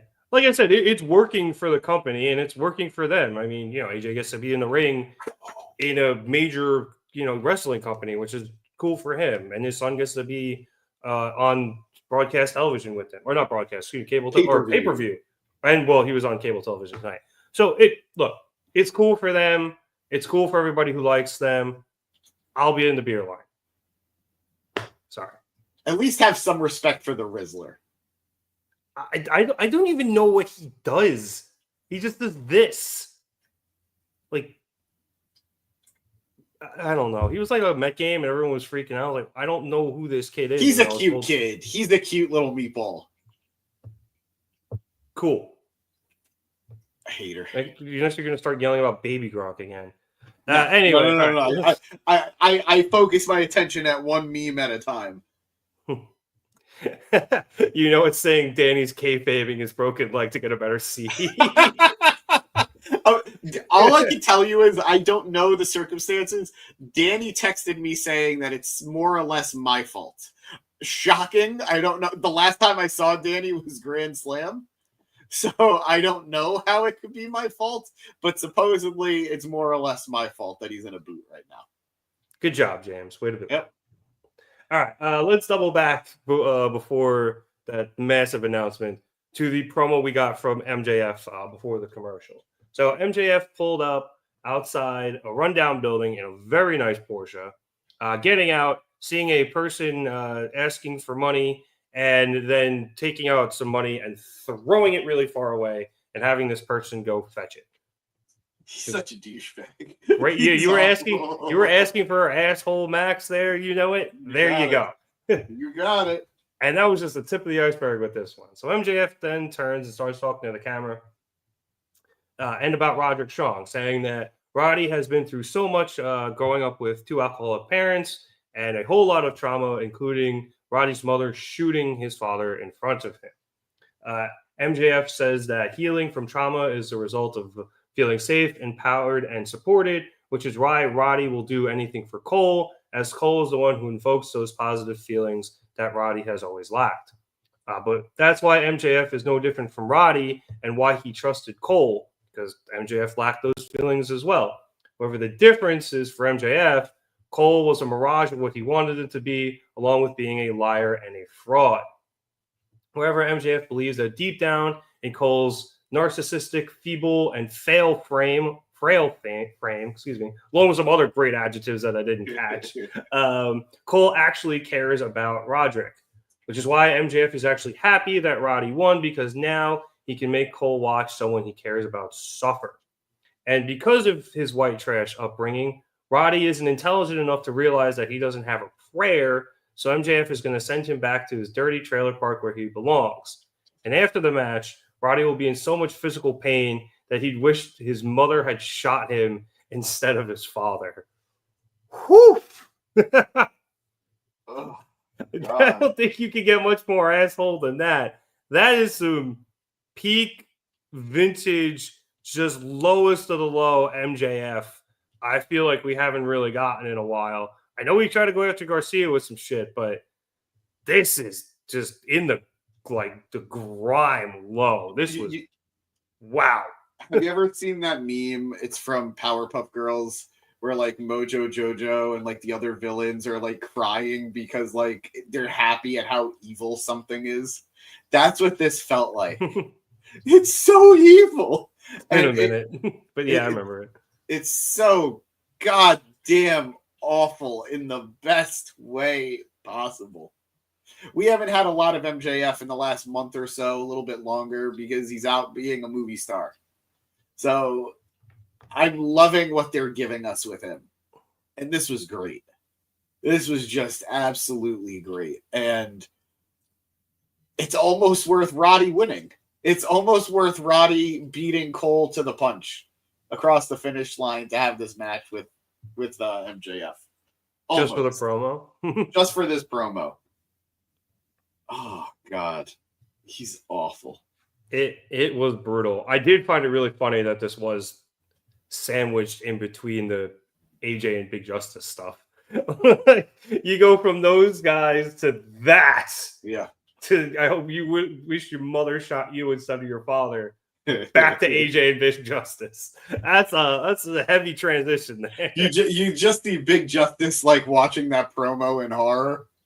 He's like, I'm gonna give that promo 5 booms. I thought it would have been 5 dooms, but okay. I mean, in some circles, they're the heels. You see, I was gonna say in mine, but like I just don't care enough about them to have them as face or heel. It's if we're gonna go with memes, it's the Mad Men one. It's like I feel bad for you. It's like I don't think about you at all. Yeah. There's a world, there's somewhere in the multiverse that you're gonna see these guys perform on Saturday and then become the biggest fan. Is that this universe? I doubt it. But somewhere in the multiverse, that's gonna happen. Yeah. Look, do I actually think AJ is going to put on a good match with QT? Yeah, I think he's going to put on a pretty good one. But again, I just don't care. Yeah. I don't. I really don't. Good for them. Good for the publicity AEW is getting. Not my speed. Are you a Costco, BJ's, or Sam's Club guy? Definitely not Sam Club because the Wall family can go fuck themselves. I grew up a BJ's guy because that's what my family had because that was what was closer. But we eventually switched to Costco, and I think Costco just, from what I remember from BJ's, Costco has better stuff because they're like the Kirkland brand stuff is better. I only wish better. Yeah. I wish. Oh, dude, Kirkland's brand stuff is great because a bunch of the time it's just all their stuff repackaged or not repackaged, but just rebranded as Kirkland. Like when you get one with the liquor store, their vodka is goose. I'm just saying, I remember college, and I remember the Kirkland brand beer killing. Okay, that's different. yeah, sure. Not everything's great, but you're gonna tell me those rotisserie chickens for $5 ain't good? God, they serve their purpose very well. Yeah. Also, apparently, their like White Claws aren't bad, and because they're probably just White Claw, and I think they started making like IPAs and stuff that aren't too bad either. So. Okay. From what I hear, Kirkland Light is it's straight basura. It's like leftover Natty Light. All right, but you get what you pay. There's 48 of them in a case. You get what you pay for. You're not wrong. But a lot of their other products are delicious. So, or they're just very functional depending on what you get. Their clothes are good for damn sake because it's not them making it; it's somebody else, and they just slap Kirkland across it. Ugh, just scary. It's saying who doesn't love a good BJ. Yeah, they have a very it's right into that one. Yep, it's a very good chain of warehouse stores, but Costco's better. All right, let's get back on track here. So after we did the AJ and Big Justice stuff, Roderick Strong came out onto the stage with the Kingdom to do an interview with Tony Schiavone and respond to MJF. So obviously Tony asked Roddy about that. And Strong says that he hasn't slept since Wednesday, since he can now finally get his hands on MJF, and he's really excited to do so like a kid on Christmas morning. Roddy asks if he's supposed to be ashamed about his childhood and his parents, telling MJF that he's heard all of that for years, and it just felt like he was in elementary school again. So he says not to feel sorry for him, saying that his life has led him to learn that he needs to earn it, whereas MJF's life has led him to throw a temper tantrum whenever something doesn't go his way. Strong then tells MJF to look in the mirror and think upon his sins, because Max will be paying for every one of them with every chop, every suplex, and every backbreaker. And when Roddy gets home, he's going to have the best sleep of his life, knowing that he's earned it. So pretty good babyface promo out of Roddy here before his untimely death next on Saturday. But, you know, good stuff. I thought he did a good job, though, of turning around those comments that Max said. And, you know, not allowing Max to use them against him. Because I feel like this has come up before. Maybe it was part of, like, his introduction into NXT. You know, like his rough upbringing and stuff like that. Yeah. But it hasn't come up in AEW yet, at least not to my knowledge. And yeah, I think Roddy owning it instead of being like, I'm going to kill you for bringing that up, I think is a much better way to handle this. And it's because it's a very mature way of handling it. So I like that aspect of it. No, I agree. And I think Roddy is such a fascinating character in general because we've seen him all over the spectrum. We've seen him be the serious heel. We've seen him be the goofy heel. We've seen him be the underdog babyface to the Messiah of the backbreaker. You know, we've seen so much of him. So I remember in NXT years ago, before he joined the Undisputed Era, they were really building, like they had done some vignettes over a few weeks trying to showcase the everyman relatability to Roddy. Yep, I get it. I don't blame you. I had both, but I wanted to get the one with Roddy on it. Yeah.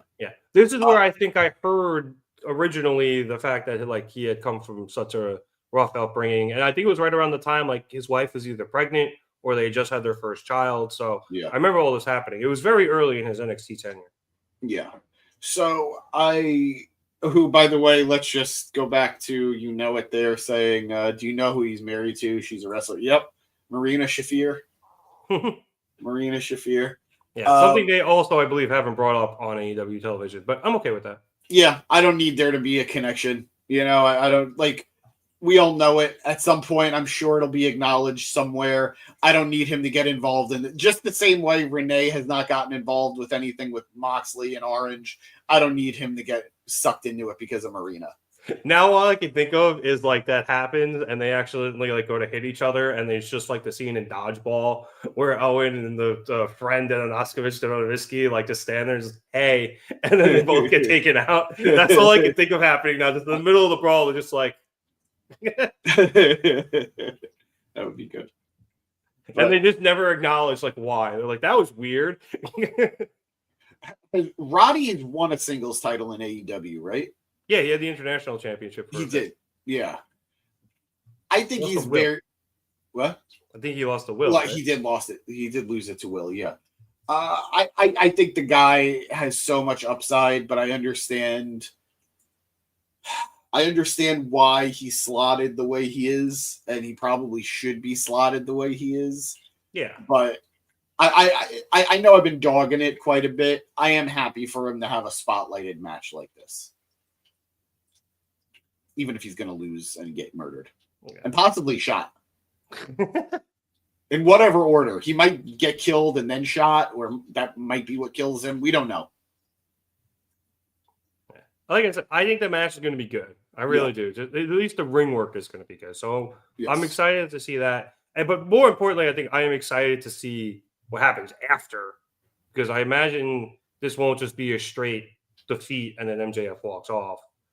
Or a straight win for MJF and then MJF walks off. I imagine he'll do something to really stick it to Cole, and then Cole try to come out, and sure, Roddy will be left in some sort of bloody mess and probably written off for a little bit. That would be my guess. Yeah, probably. All right, you know it likes my taste of movies with Dodgeball. Thank you. I asked you, I think, last week, or I brought it up to you, I think. Did you see that they filmed like a little reunion thing? I did not. And I don't recall hearing that, but I'll see if I can find it for you. Yeah, that is the first PG-13 movie I ever saw, so it will always be in my top 5, even though it's not really one of my top, but it just has to be there on principle. It's like that special place in your heart kind of movie. Yeah. I get you. All right. Let's get back into some like gritty stuff, because apparently after this, We saw a snuff film. No, almost. We saw a torture is what we basically saw. So AEW ran the highlights, I think, from Collision. Yeah. When Daniel Garcia saved Daddy Magic from Jack Perry. Perry had kidnapped Daddy Magic during one of Garcia's matches and took him outside to his bus. And then after the match, Garcia's like, "Where is he?" And Shivani told Garcia that Perry took him to the back. So Garcia got out there. Perry had tied Menard to his bus. So Garcia kicked the shit out of him, untied Daddy Magic, then tied Jack to the bus. And the two of them stole the bus and an AEW camera and sped off with Jack tied to the hood. And then apparently this was the footage that was recorded by Menard after they stopped. So Daddy Magic's on the camera. Jack is tied to a chair, and Garcia wakes him up with a bucket of water, yelling that they need to have a conversation. So Jack comes to and starts laughing at Garcia, saying that Garcia thinks he's so much better than him, but he needs to look at where they are.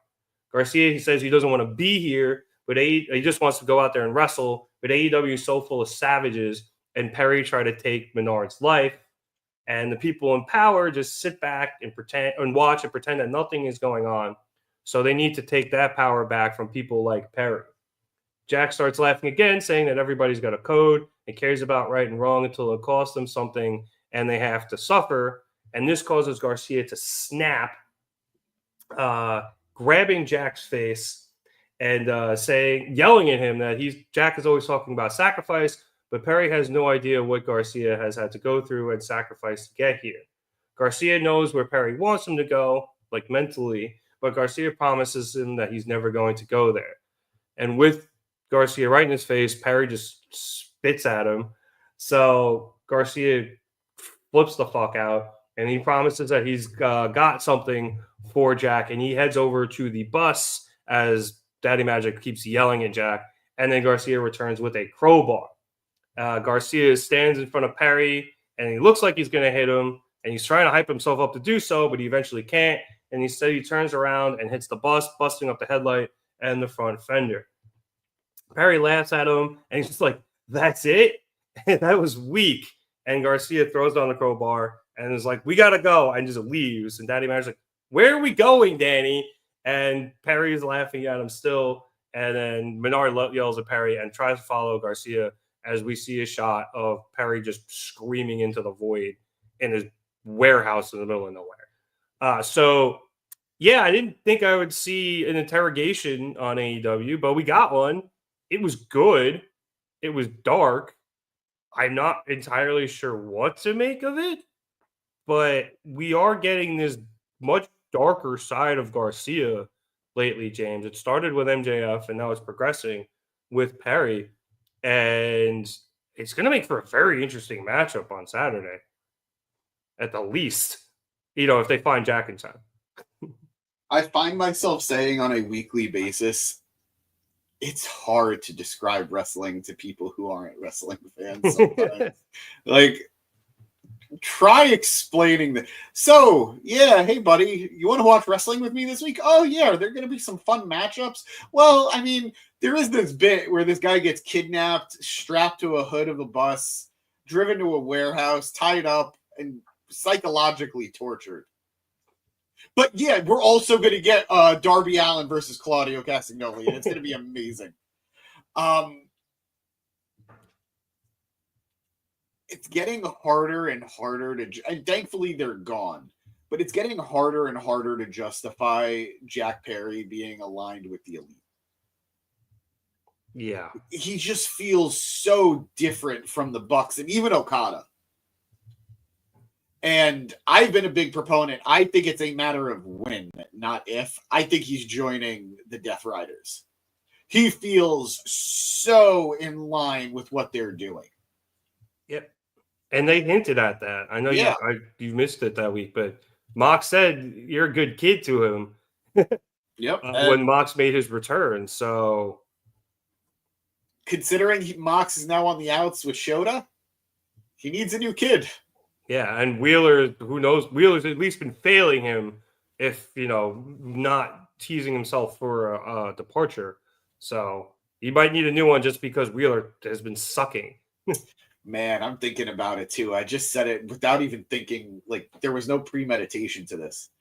Wrestle Dynasty, which is going to be in January for like it's the New Japan AEW crossover show with like CMLL too, I think. CMLL too.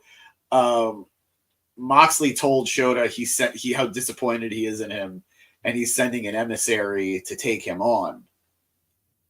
It could fucking be Perry, because like they're not going to build hype for Yuta, like they're not going to build suspense for Wheeler Yuta. Yeah, Jack actually has some history over there too in New Japan. Man. So I think I just figured that one out. But good segment. They are doing a great job with Perry, in my opinion. I know a lot of people just aren't into him. And I think there are just going to be people who are never into him because of who he fought backstage one time. Yep. But I think they are doing a really great job with him. And I love Garcia too. I really do. I think Garcia has grown leaps and bounds in the last year alone.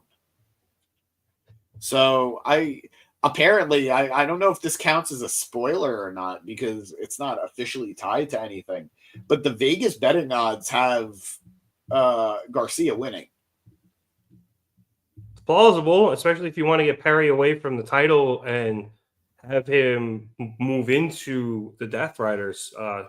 Admittedly, storyline. though, him keeping the belt is almost better for him with the Death Riders, because all the Death Riders have a belt except for Marino.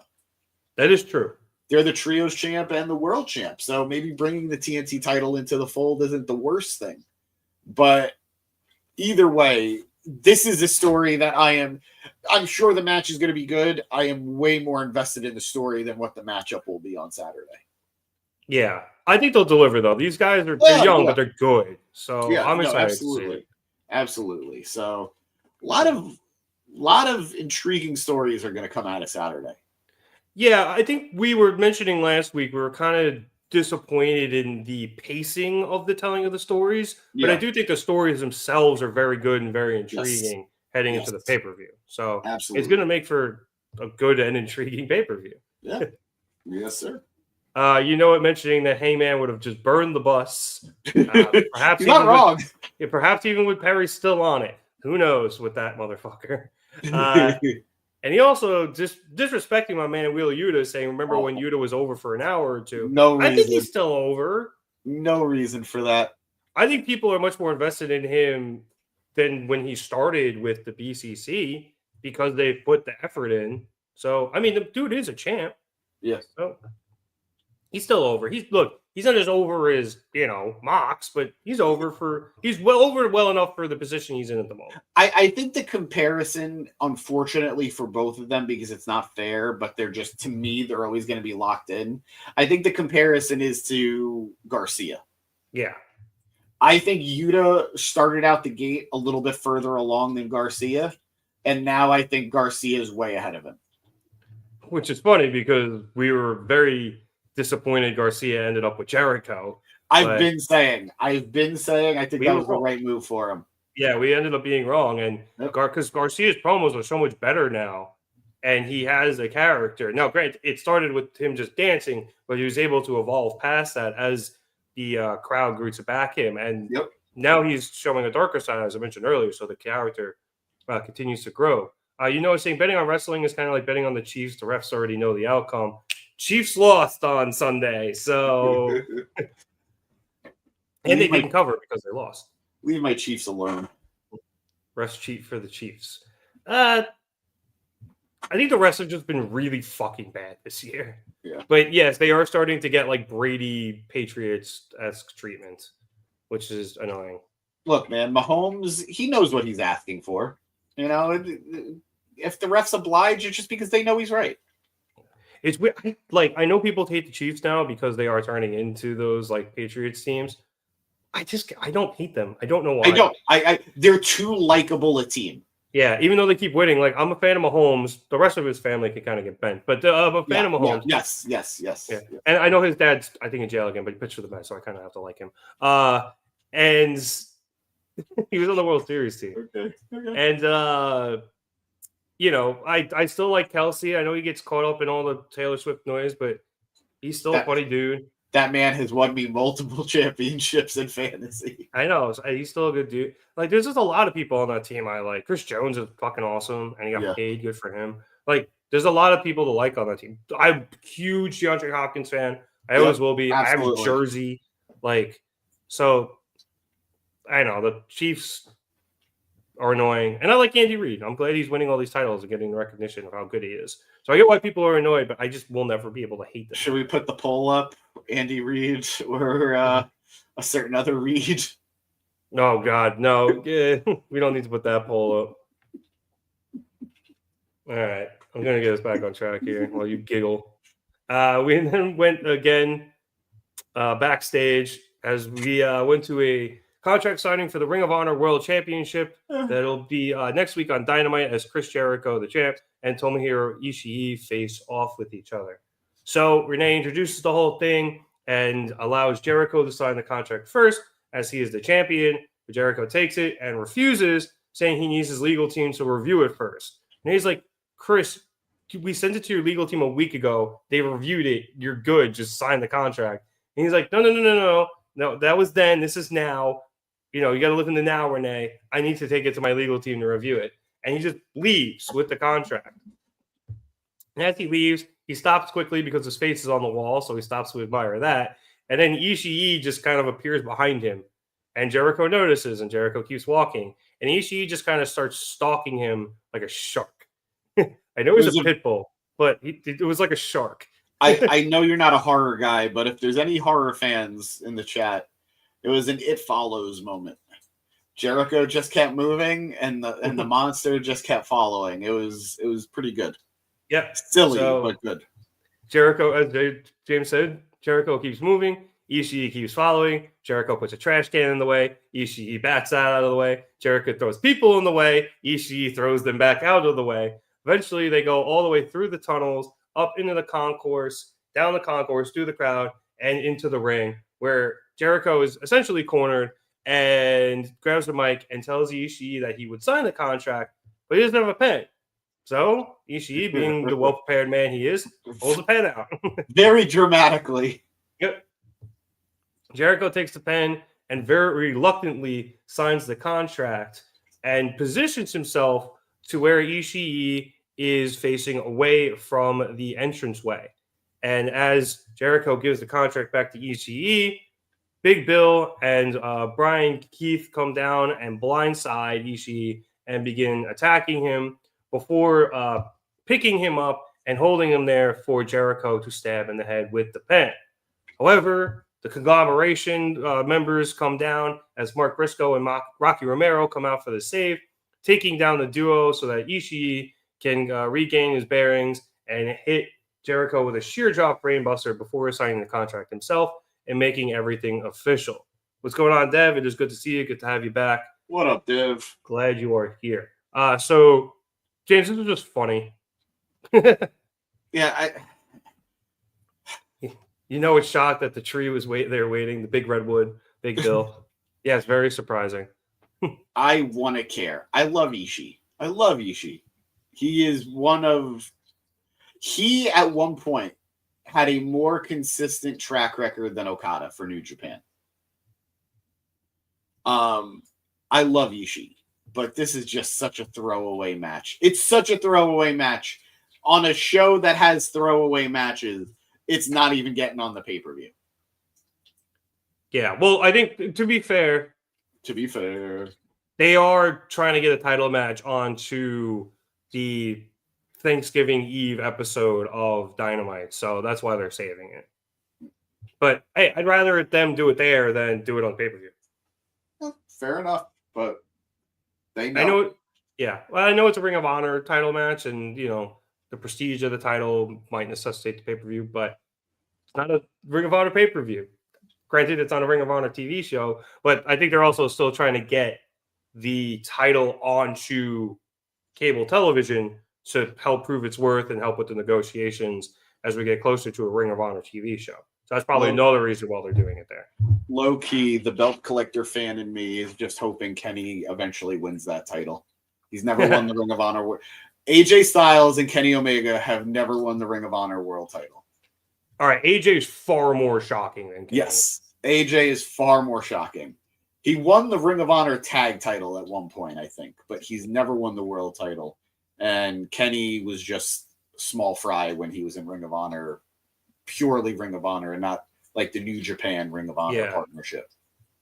I have a feeling that the reason AJ didn't win is because of TNA. Yes, there was a whole lot of backstage politicking with that. Yeah, probably like we want to be able to have AJ lose whenever we want, TNA, and if he has a Ring of Honor title, then Ring of Honor is going to get pissed if we have him lose, and probably like let's just not deal with it. It was less about that and more about the relationship between TNA and Ring of Honor imploded, where TNA pulled all of their guys from Ring of Honor because there was a very controversial figure that was working for Ring of Honor, and TNA didn't want to be associated with this person, so they just pulled everybody. And it was at that point where it looked like AJ was most likely going to win the Ring of Honor title, and then that just didn't happen. That sucks. Yep. Weird, but yeah, that's what happens. To answer it's question, saying he hopes that Dynamite's not at the same time as any NFL games on Thanksgiving. Don't worry, it's the night before Thanksgiving, so there won't be any games on during that. I don't know if TNA is running on Thanksgiving. TNA always runs on Thanksgiving, and there is always a tradition where there is a match that determines the loser has to wear a turkey suit at the pay-per-view that follows it a couple of days later. So that's pretty good. There's going to be a fatal four-way to determine it, if I'm not mistaken. But that I can guarantee you will be on during the night game, which I think it's not the Cowboys game. I forget what game that is. It's not a good one. Don't worry. Yeah. That Thanksgiving slate's not great. I know the Cowboys are playing the Giants, and that is going to be a disaster. Yeah. Unless you're in an Italian family, and then you can just root for Tommy DeVito the whole time, but the game's still going to suck. Moment of silence for Daniel Jones. Well, they had to take him out because they don't want to pay him next year. But I digress. Yeah. All right, let's keep things rolling here as we came back from commercial and headed backstage to an interview with Jamie Hayter. And Renee asked her about being interrupted by Julia Hart's video package last week. And Jamie was very confused about it happening since she's never interacted with Julia. They've never wrestled. They've never spoken to each other. And it was kind of weird that Julia would single her out. And Jamie's okay with Julia marching to the beat of her own drum. It's not a big deal. She does so herself. But if Julia wants to have a chat, and then she gets cut off again. We get the black and the static, and we get another video package from Julia as she is shooting a bunch of arrows at a target. And I think we saw her in the water, still with the arrow in her heart, and we saw her at a couple other places with the arrow in her heart. And this time it was narrated by Brody King, whose basic message was it's time for the princess. He's saying that the princess of the Black Throne will come home, and it's time to take her place there. So it was cool. I don't want to recap everything Brody said because it won't sound as cool as coming from me. But this is a weird kind of feud. It is very out of nowhere. I'm very here for it. Yeah. But okay. All right, let's go. Let's do it. I truly don't understand what they're doing with Jamie Hayter. They brought her back against Penelope Ford. Okay. You feel bad for Penelope Ford, but Jamie Hayter got a good win. Yeah. And you got Penelope back on TV.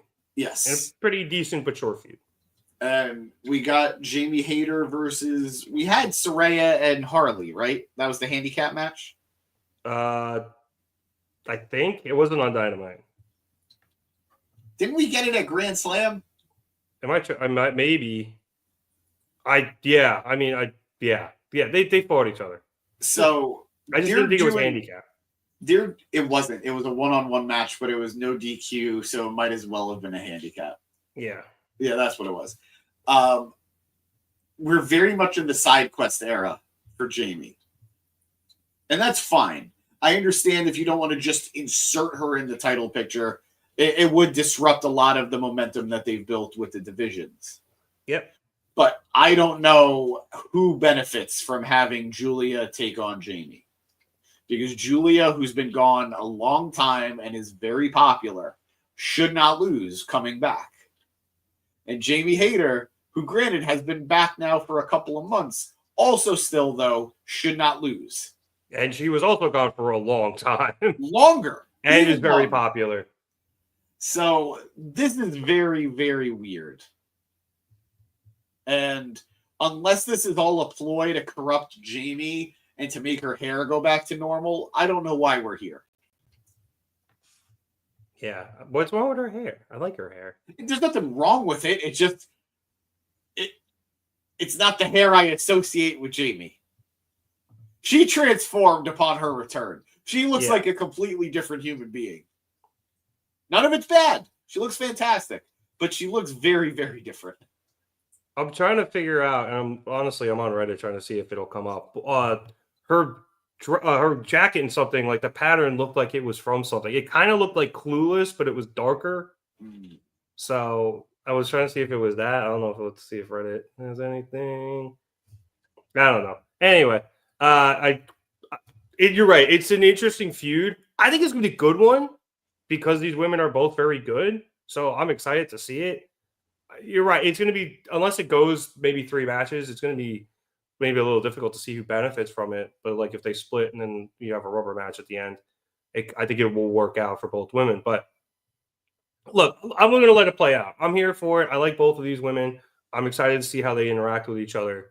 So it's early. It's only been like 2 weeks now. I'm going to let it play out. I'm going to see what happens.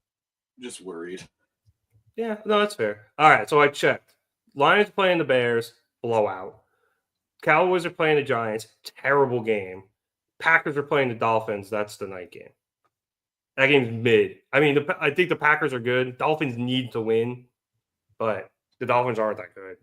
So, but it could be competitive. We'll see. I'm curious to see what the line will be on that. Wasn't the tradition for years it was the Cowboys versus the Commanders? No, it's always just been Cowboys and the Lions play. It usually ends up being an NFC East team against a divisional game. Yeah. I don't think the Lions always play a division rival, but they tend to. But the Cowboys almost always play a division rival.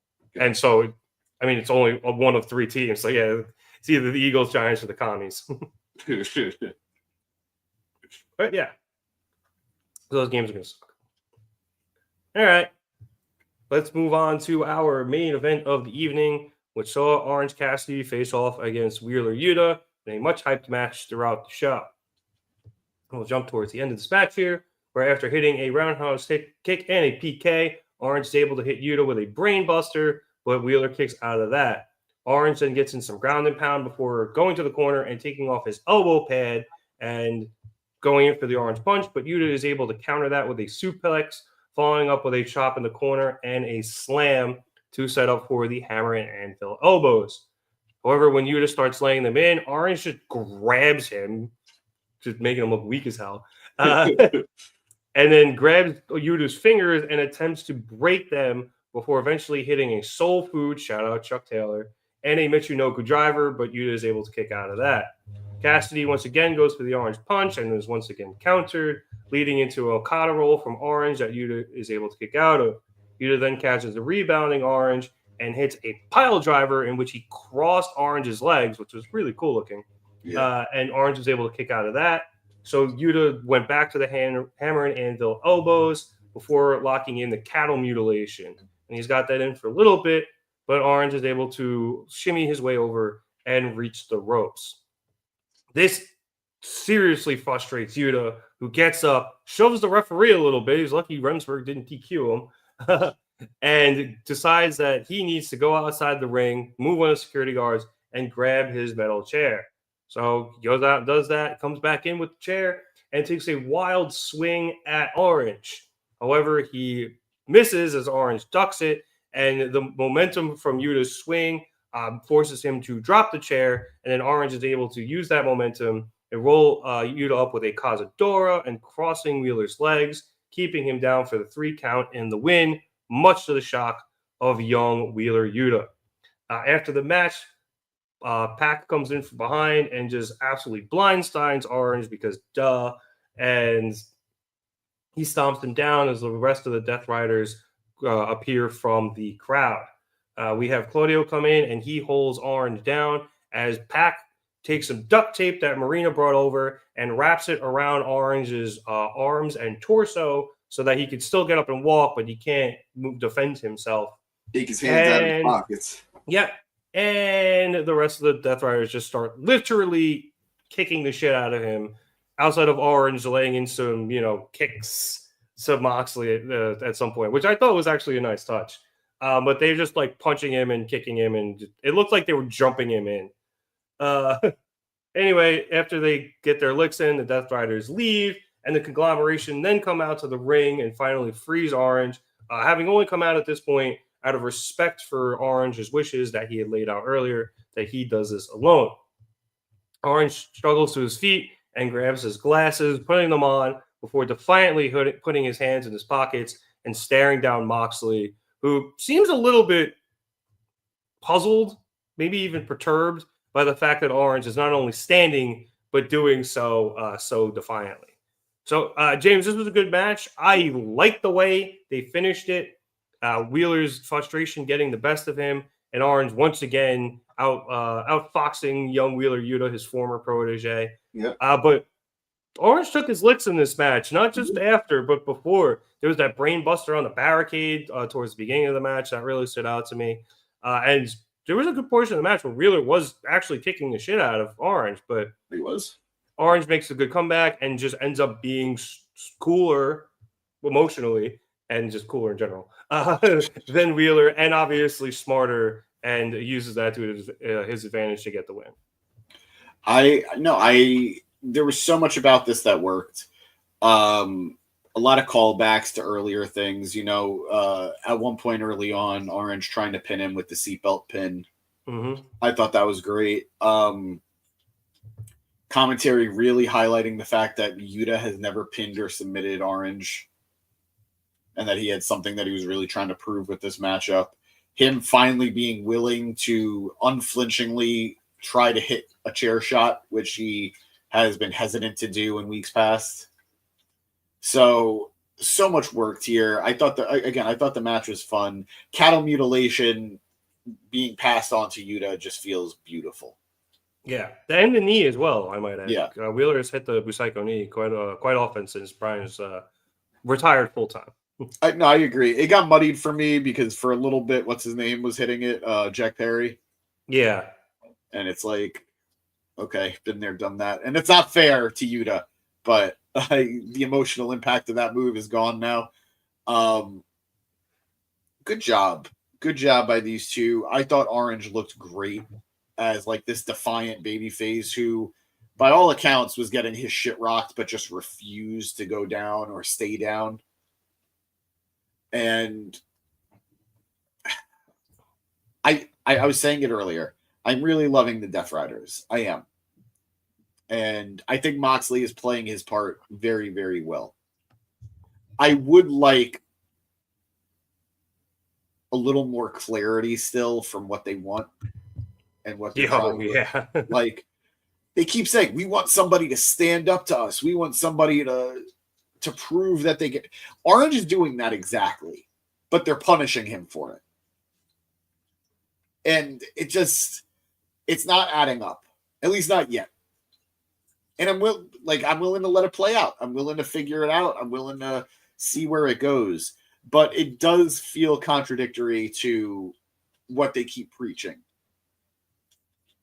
So, still good. I'm hoping the conglomeration get involved on Saturday, despite Orange not wanting them to. And I think maybe that could cause a rift between him and the conglomeration, which might be necessary. But advance the story, definitely. Because I think that's a win for the Death Riders. Yeah. I think the thing that I'm really most disappointed, though, throughout all of this is I don't think they've really mentioned the fact that Orange has beaten Mox. I know Chuck did. I know Chuck brought it up that he knows he could beat him because he's done it. But it upsets me that Mox hasn't brought up that he knows Orange can beat him. That's fair. Because I think Orange has brought it up as well. But yeah, Mox has just been ignoring it. But Mox has been speaking in riddles for 3 months now or whatever. Yeah. But So, 2 great months. main event. Great main event. And Yuta lost. So I want to see if they punish him. I don't know if you saw it. The internet really had a lot of fun with it. But from last week, when Orange called Yuta a puppet, and then Yuta's just saying, "I'm not a puppet. I'm not a puppet," and Claudio's just like, "Shut up," and then he does shut up. Yeah. So he is treated somehow with less respect in the Death Riders than he was in the BCC, which is saying a lot. Yeah, well, because I think in the BCC, like Wheeler was respected. He was just, the young boy, and he was still earning his respect, but they were slowly granting it to him because he had been earning his stripes. In the Death Riders, he was originally on Brian's side and now has just been drafted into this war by Mox, and he doesn't have a choice. And you can still see that there's that hesitation, which is why they don't respect him. And I think that makes a lot of sense. That and the fact he keeps failing them.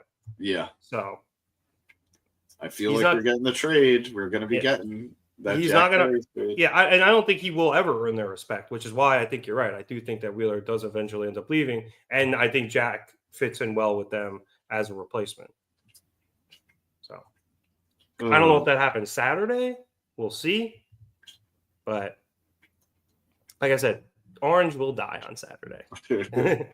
And it's going to be bad. And we're going to love-hate it. Yep.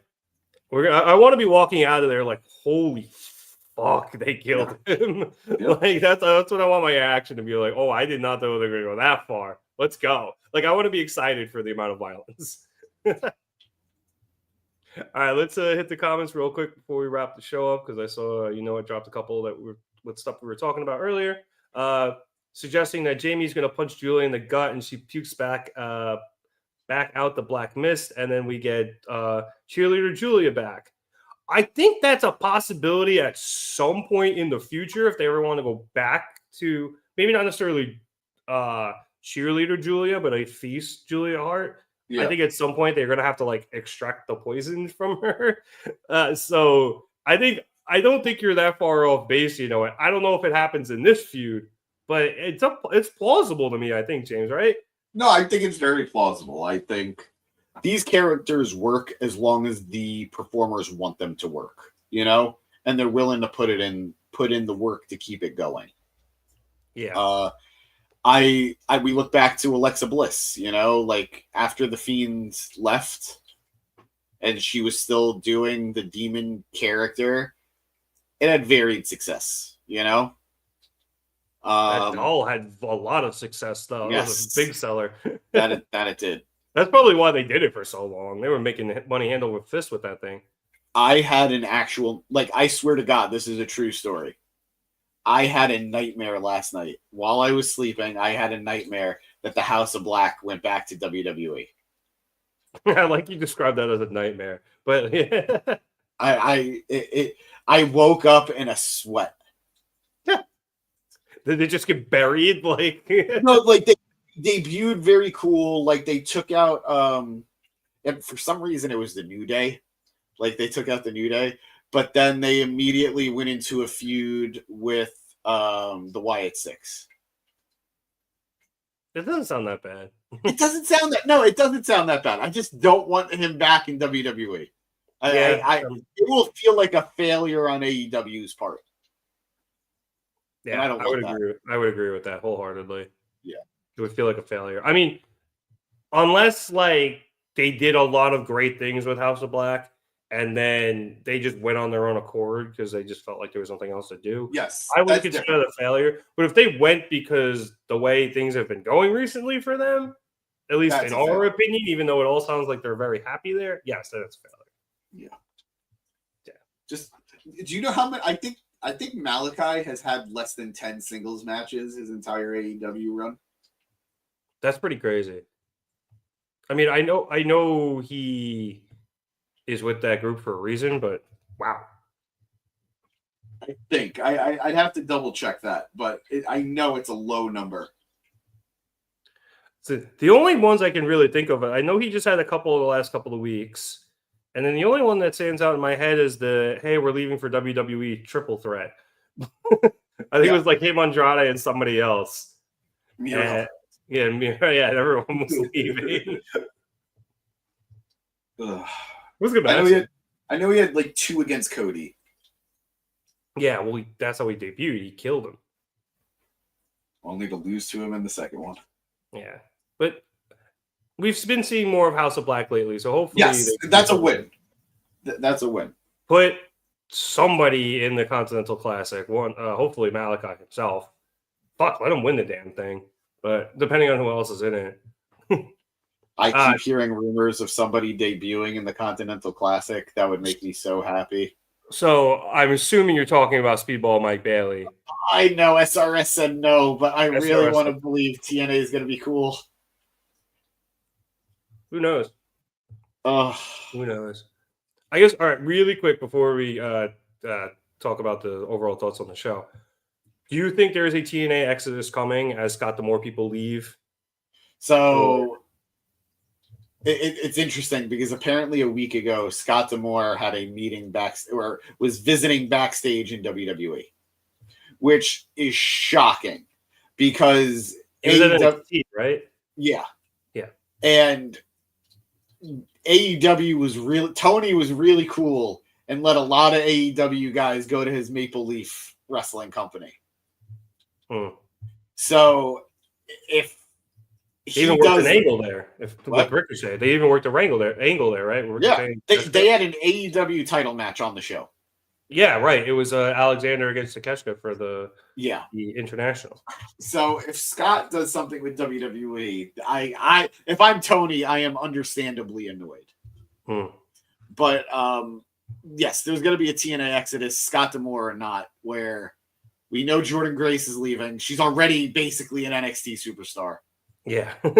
Joe Hendry, you could hear the ticking clock on his contract. There are rumors about Josh Alexander. Speedball is all but confirmed to be going to AEW. Thoughts and prayers to Chris Bay right now. Yeah. Thoughts and prayers to Chris Bay. They are really running low on talent. People are either going to be leaving or unfortunately are hurt, but they are in a bad place. And I am so happy to see all these TNA fans who have been just watching the WWE TNA partnership with a smile on their face still not understand how they're getting gutted right now. And they're just so happy about this partnership still. It's honestly miraculous. Yeah, it's an interesting combination of NXT trying to gut them, and I brought up D'Amore just because there's a lot of Scott D'Amore people backstage who there's a lot of rumors going around that those people are just going to leave TNA because Scott's not there anymore. Yeah. I think Speedball and Alexander were people near the top of that list. So, I was just I was curious about the exodus and what you think is going to happen, but I saw a lot of people talking about it in the Speedball thread, and they were just like, there's so many people leaving. Is this going to kill TNA? And then somebody goes, this happens like every 5 years. They'll be fine. TNA is a cockroach that you cannot kill. No, it's true. One, that's absolutely correct. The only thing is, though, this is the first time in a while where it felt like TNA had a lot of momentum going for it. So to see all that momentum just get halted because people are leaving due to other circumstances, it's disheartening. Like years ago, the Hardys leaving TNA when they were at the peak of the broken stuff. It sucks if you're a TNA fan, but at the same time, you get it because the ceiling that TNA has. But TNA has just been firing on all cylinders lately, so it hurts even more. Yeah. Probably not the best idea to fire the guy in charge of all of that, but and the thing TNA's never been known for good management. No. And the thing with the D'Amore, it's like Maple Leaf is a nice big indie. It's an indie though, all the respect in the world to people who have loyalty to D'Amore and don't like how he was treated, so they might be leaving. But unless you know you're going to land somewhere, don't just be blindly loyal either. Yeah, and Alexander, to his credit, said he's going to retire from doing indie shows now. So Yeah. I think maybe unless he does makes the exception for Demores, yeah, he's either gonna. I think he'll stay or he has to end up in AEW or WWE. Yeah. Thank goodness we met him at Hog. Yeah, that was cool. Well, I was thinking about that. I was like, damn, he's not going to do them anymore. Yeah. By the way, I would just like to acknowledge House of Glory Wrestling, who I don't think did anything wrong, but I have a bone to pick with Tony Khan right now. I have a bone to pick with Ring of Honor Final Battle. Finally coming back to the Hammerstein Ballroom on a day that there is already a very established show running in a different borough. You're making me choose between being the John Cena guy and being a Jeff Hardy fan. And for that, I will not forgive you, Tony Khan. I will not. So I've spent money already. So I'm assuming my decision is already made. But I'm not happy about it. Is it bad? I'm kind of hoping one of them move. I mean, it'll probably end up being House of Glory moving. I hope House of Glory moves. Yeah. Yeah. John Cena guy needs to make his grand return to Yes. Ring of Honor and the Hammerstein Ballroom. Like, do I plan on going to the Hammerstein for Collision and Dynamite? Yes. I'm not going to go in Cena gear to that, though. I would do it for Ring of Honor. I would be I would dust off the jorts for Ring of Honor. The jorts, the spinner title. All of you it. should bring 8x10s of you getting kissed by the Bucks to sign. I would gladly dust off my old heel character. I can't do it to Dynamite. I can't do it to Collision. So help me, Tony Khan. You're my only hope. Or I guess in this case, help me, Amazing Red. You're my only hope. Please change the day of the show. Please. I give you my word, I'll go. I will put it on Christmas Day. I'll still go. Please just don't do it the same day as Final Battle. Yeah, I'll still go. What was the 13th or the 20th? 20th. 20th. Make it the 13th. I'll go. Nope. Fuck yeah. I'm supposed to have shoulder surgery on the 13th. I will still go. Just groggy from anesthesia.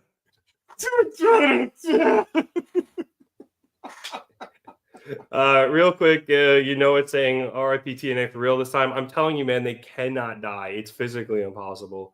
Also, taking a shot at you, James, saying you're the guy in 5th place in a 5-man league. No, he's in 5th place in a 12-man league. He's actually tied with me and somebody else, and there's only 6 playoff spots. And so me and him and a couple other people are fighting for the last few playoff spots there. It's very contentious. I almost had a stroke yesterday with the trade deadline. So, but it's fun. It's fun. All right. We're happy. We're good. We're good. Let's start wrapping up the show here, James, because I thought this was a very good go-home episode of Dynamite. Yes. I thought we got a lot of good momentum going into the pay-per-view, especially after last week, which we did not like. Last week was not a good show, and I think part of that, we talked about the pacing was weird, and it just was a flat show. This show came out much stronger. It had a lot of good matches. The opening tag match was good. Orange versus Wheeler was good. Stat versus Shida was good, and also helped with that storyline. Honestly, I thought, and then Darby and Claudio was good, and I know Bobby was more of a storyline than anything, but we got to see Cheeseburger, so that's cool. Yep. So honestly, I like all the matches here. I thought all the promos and the promo packages did what they needed to do. So great. I thought it was a great episode of Dynamite heading into Full Gear. I honestly cannot be more excited to go. I'm very hyped for this pay-per-view. We're going to have a great time. AEW kind of switched it because we've talked about it in the past. Usually the go-home shows to pay-per-views tend to fall flat, but the week before tends to be amazing. This time around, I guess they did it the right way. It's not what we're used to. Fun show leading to hopefully a very fun show on Saturday. And Dev saying he can't wait for Full Gear. We can't wait for you to watch it. We can't wait to be there. We're definitely going to have content that we're going to film either there and post on the channel, or we're gonna go live. God willing, we'll go live. We have an hour to go on the way home, so maybe we do the episode on the drive home. We'll see. In the car in the dark. Yeah. So we'll figure that out. But you're gonna be driving. I mean, we've done it before. I got the mounts, for the phones. It's saying, wait, you're having surgery on the 13th. Are you crazy? Reschedule that, bro. Oh, it's Friday the 13th.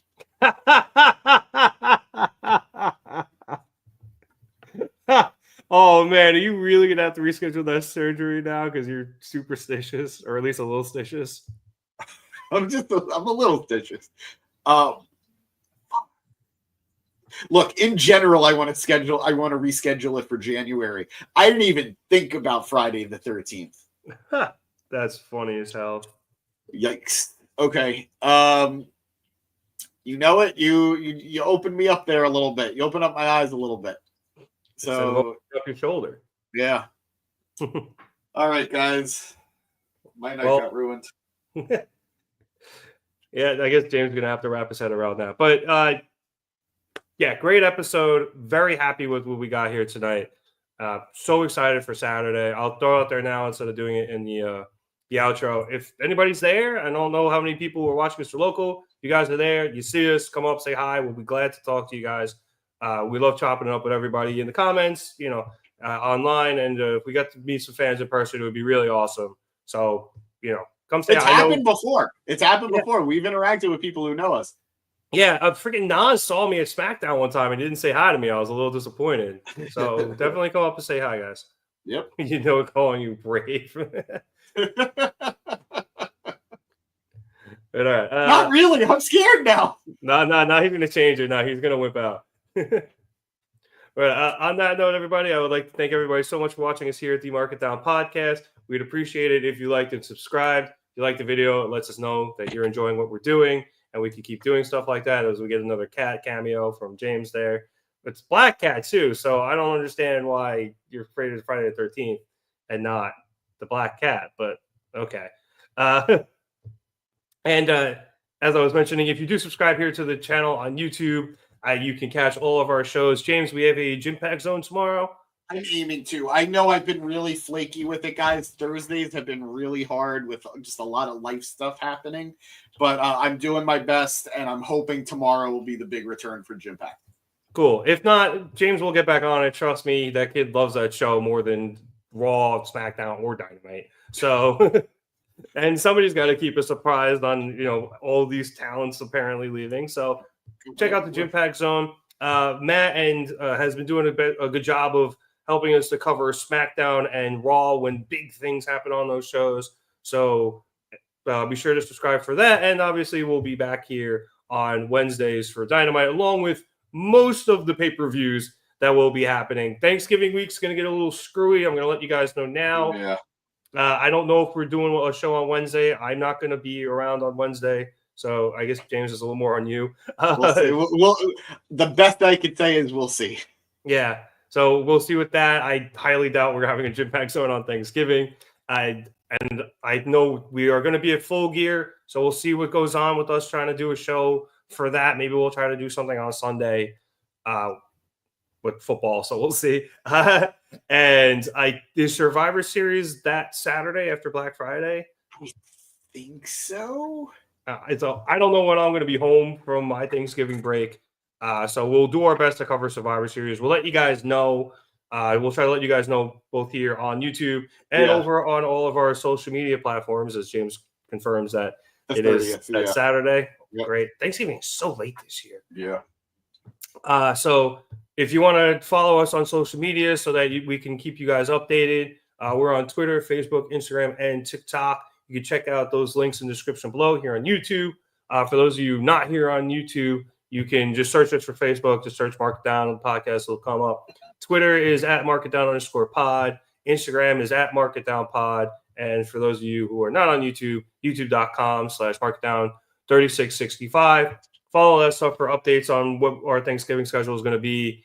And also clips from the show on Saturday. We'll definitely be posting stuff, probably mostly on Instagram. We'll give you some live updates from what we're seeing, some cool shots. Maybe we'll post some shorts, and maybe we'll try to get whatever happens after the show goes off air, and we'll post it here to YouTube and pray to God that Tony doesn't copyright strike us. So James, you have anything to say before we take off? Nope. If I don't see you guys, have a happy Thanksgiving. Yeah, same. Everybody, hope you have a happy and healthy Thanksgiving, you and all of your families. Be safe driving around. Be safe Thanksgiving Eve for those of you who are going to go out. You know what I mean? So, yes, happy Thanksgiving to everybody. And sorry, I'm losing my thing here. James Asante, my name is Nick Cummings. Thank you so much for watching us here at the Market Down Podcast. Good night. You know what I say. You say good night. Good night, Dev, too, and Kris. I know you guys are in there. So, and to everyone else, have a good night as well. And once again, happy Thanksgiving.